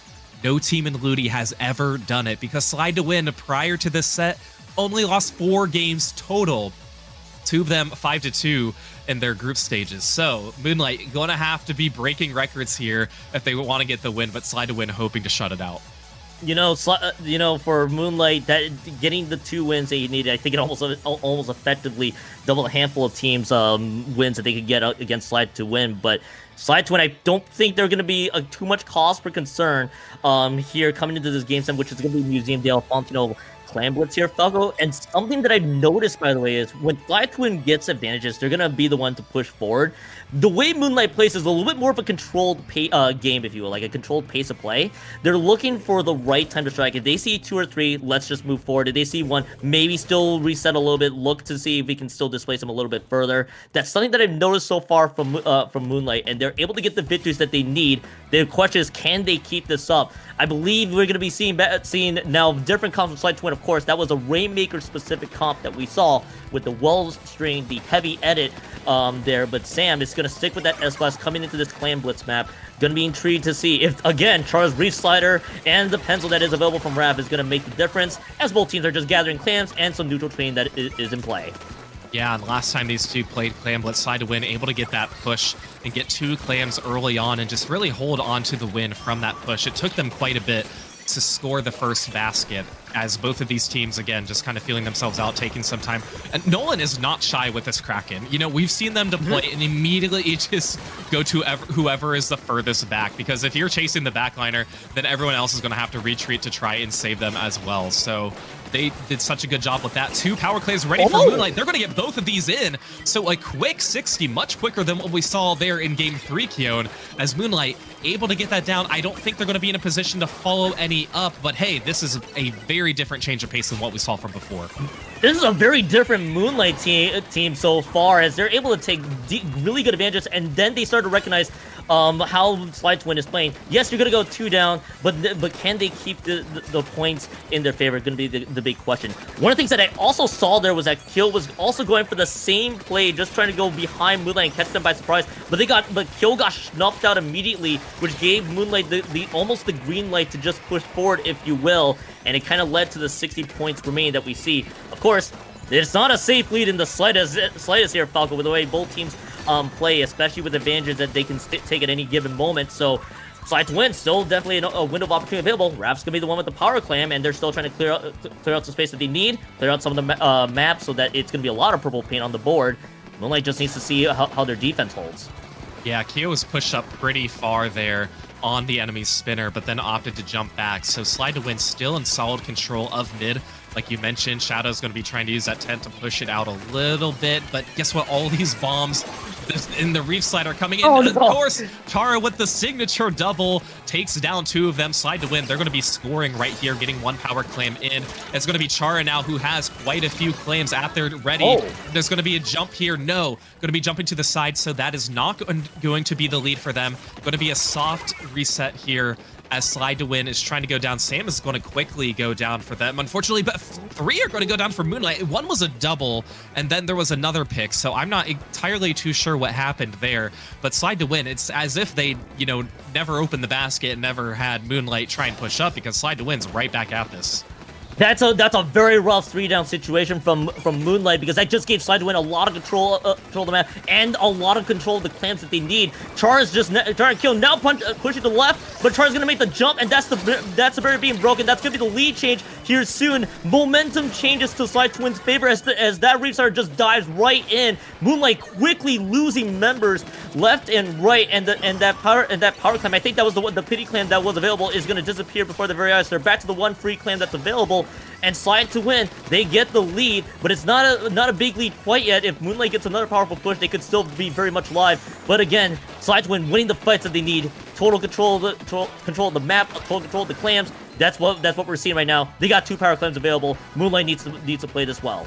Yeah, Moonlight did a great job just quickly taking control of mid. You know, Slide to Win, they threw all their bodies towards the basket and trying to get the picks, but they didn't have the clams.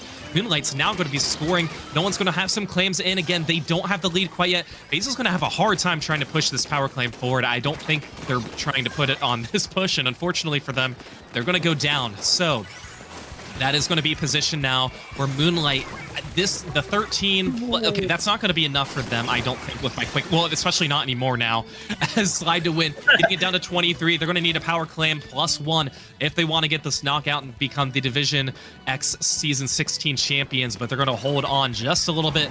Moonlight trying to figure out what they can do as 2 players are pushed up on the enemy spinner, 3 players now, but Keo is pushed up here on their enemy spinner as well, as that is going to be who's catching that, but no, oh my goodness. Okay, so Keo's going to be going down right now, as that is going to be Nolan and Basil who are pushing forward. 2 power claims now at the ready, pushing in with this tent. The cooler is going to be out too for Moonlight as they're pushing forward.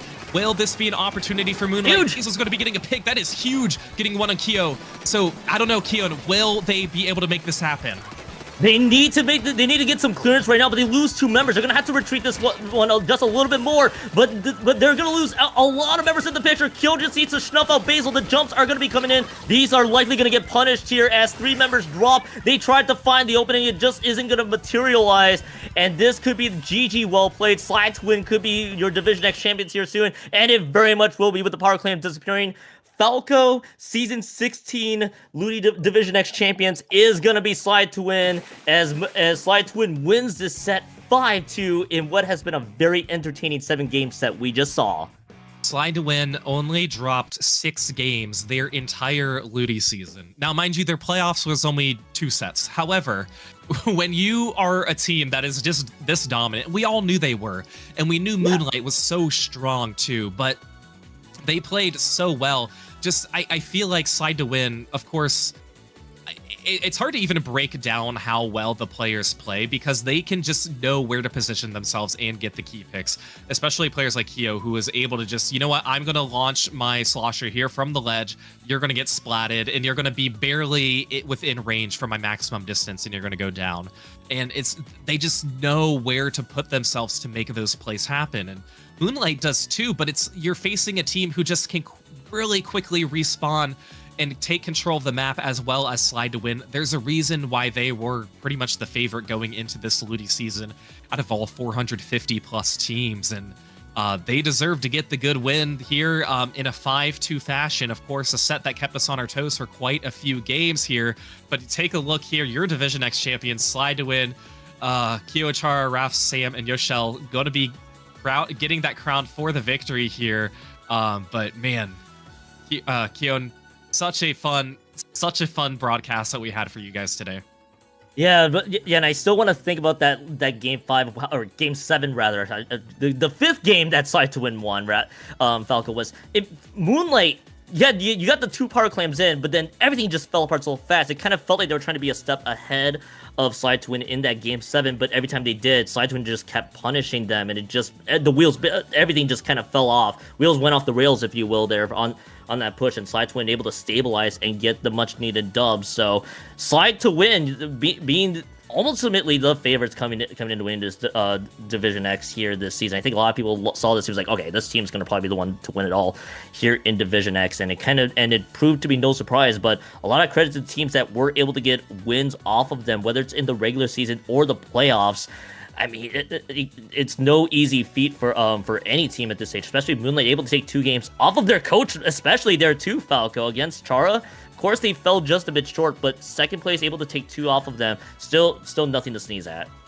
Yeah, I mean, we mentioned this at the beginning of the broadcast too, but this whole Division X group, you know, especially Group A, you know, with Moonlight and Group B here slide to win, but there have just been so many close games, a lot of upsets too. I'm counting how many 5-4s there were right now. I believe there were okay, I think there are only 2 of them, but there are so many 5-2, 5-3s in this group too. And again, just so enjoyable to watch. And you know, these players, these Div X players, they don't have to play in LUTI. What do they get out of LUTI? They don't get anything. They know they're at the top of the top. They don't have to prove to anybody that they're, you know, oh, I'm better than my div or anything. Like, there's nowhere to go higher than where these teams are right now and where these players are. So we always appreciate when they give us a great showing, and they clearly did this time around. You know, Moonlight surviving that gauntlet of a Game 9, slide to win, just showing us their true talents and how well they perform. And they always do that, and it has been such an enjoyable show for all of us today. Thank you to Jorian, our lovely streamer today. All these background overlays, these were created by him with the video montages in the back and the brackets showing too. We did have a few sets go on Splatoon 21 today. Fruit Punch Sunday getting your Division 5 win, and then Payback getting Division 8 win that happened earlier this afternoon. No matches tonight. There are no LUTI matches tonight. However, tomorrow we have 4 matches that we will be broadcasting starting at 3 p.m. Eastern time, ending all the way into the late night of the 11:30 p.m. Eastern time set. As I'm amazed that they're playing at this time. I will be in bed, but guess what? We are going to stream it because we have lovely commentators and lovely streamers. But yeah, all the action is going to be starting tomorrow. Don't see that date. It says Saturday. It's really going to be a Sunday. We just can't edit that quickly enough. But 3 and 4 o'clock, that will be one of the blocks. That's going to be streamed by Jorian. I will be hosting the 8 p.m. block roulette versus Cosmic Cherries, and then Saf will be hosting the 11:30 p.m. the nightcap. Get your decaf coffees ready for that one. That's going to be quite a lovely Sunday night, ending with Division 10A. So yeah, that's your lineup for tomorrow, but that's going to be it for us today here on LUTI Tonight. Thank you so much for watching and for all of you guys tuning in all season long for LUTI. Again, 4 matches tomorrow, but we will be ending it here. Keon, it's been a pleasure as always commentating with you. So where can we find you? Well, you can find me watching the Wolves hopefully win game number 3 in San Francisco with probably the few other Splatoon friends who are also fans of that team. But if you want to find my socials, Blue Sky, Twitch, Keon2570, smash the follow button. I just post a lot of nonsense now day to day. Falco, where can the people find you? And of course, take us away. Yeah, you can find me, Falco Flyer, and Blue Sky. I might stream next week. I haven't streamed in over 5 months. I might do that. Now that LUTI's done, I might do it. So you can find me on twitch.tv/FalcoFlyer. Thank you again to Jorian for our lovely streamer and for all the production work that does. You can also find me at MomoCon in 2 weeks. And Keon, you can find you at MomoCon too. Yeah. This will be my first time going, so I'm very excited for that. Looking forward. You're gonna have to show me the ropes, and I hope I don't get too overwhelmed. But I am very much looking forward to it. But thank you guys again for watching tonight. LUTI Tonight here on our afternoon edition. We will see you tomorrow at 3 p.m. Eastern time for the start of our 4 matches for Sunday on Mother's Day. Have a wonderful day. Take care.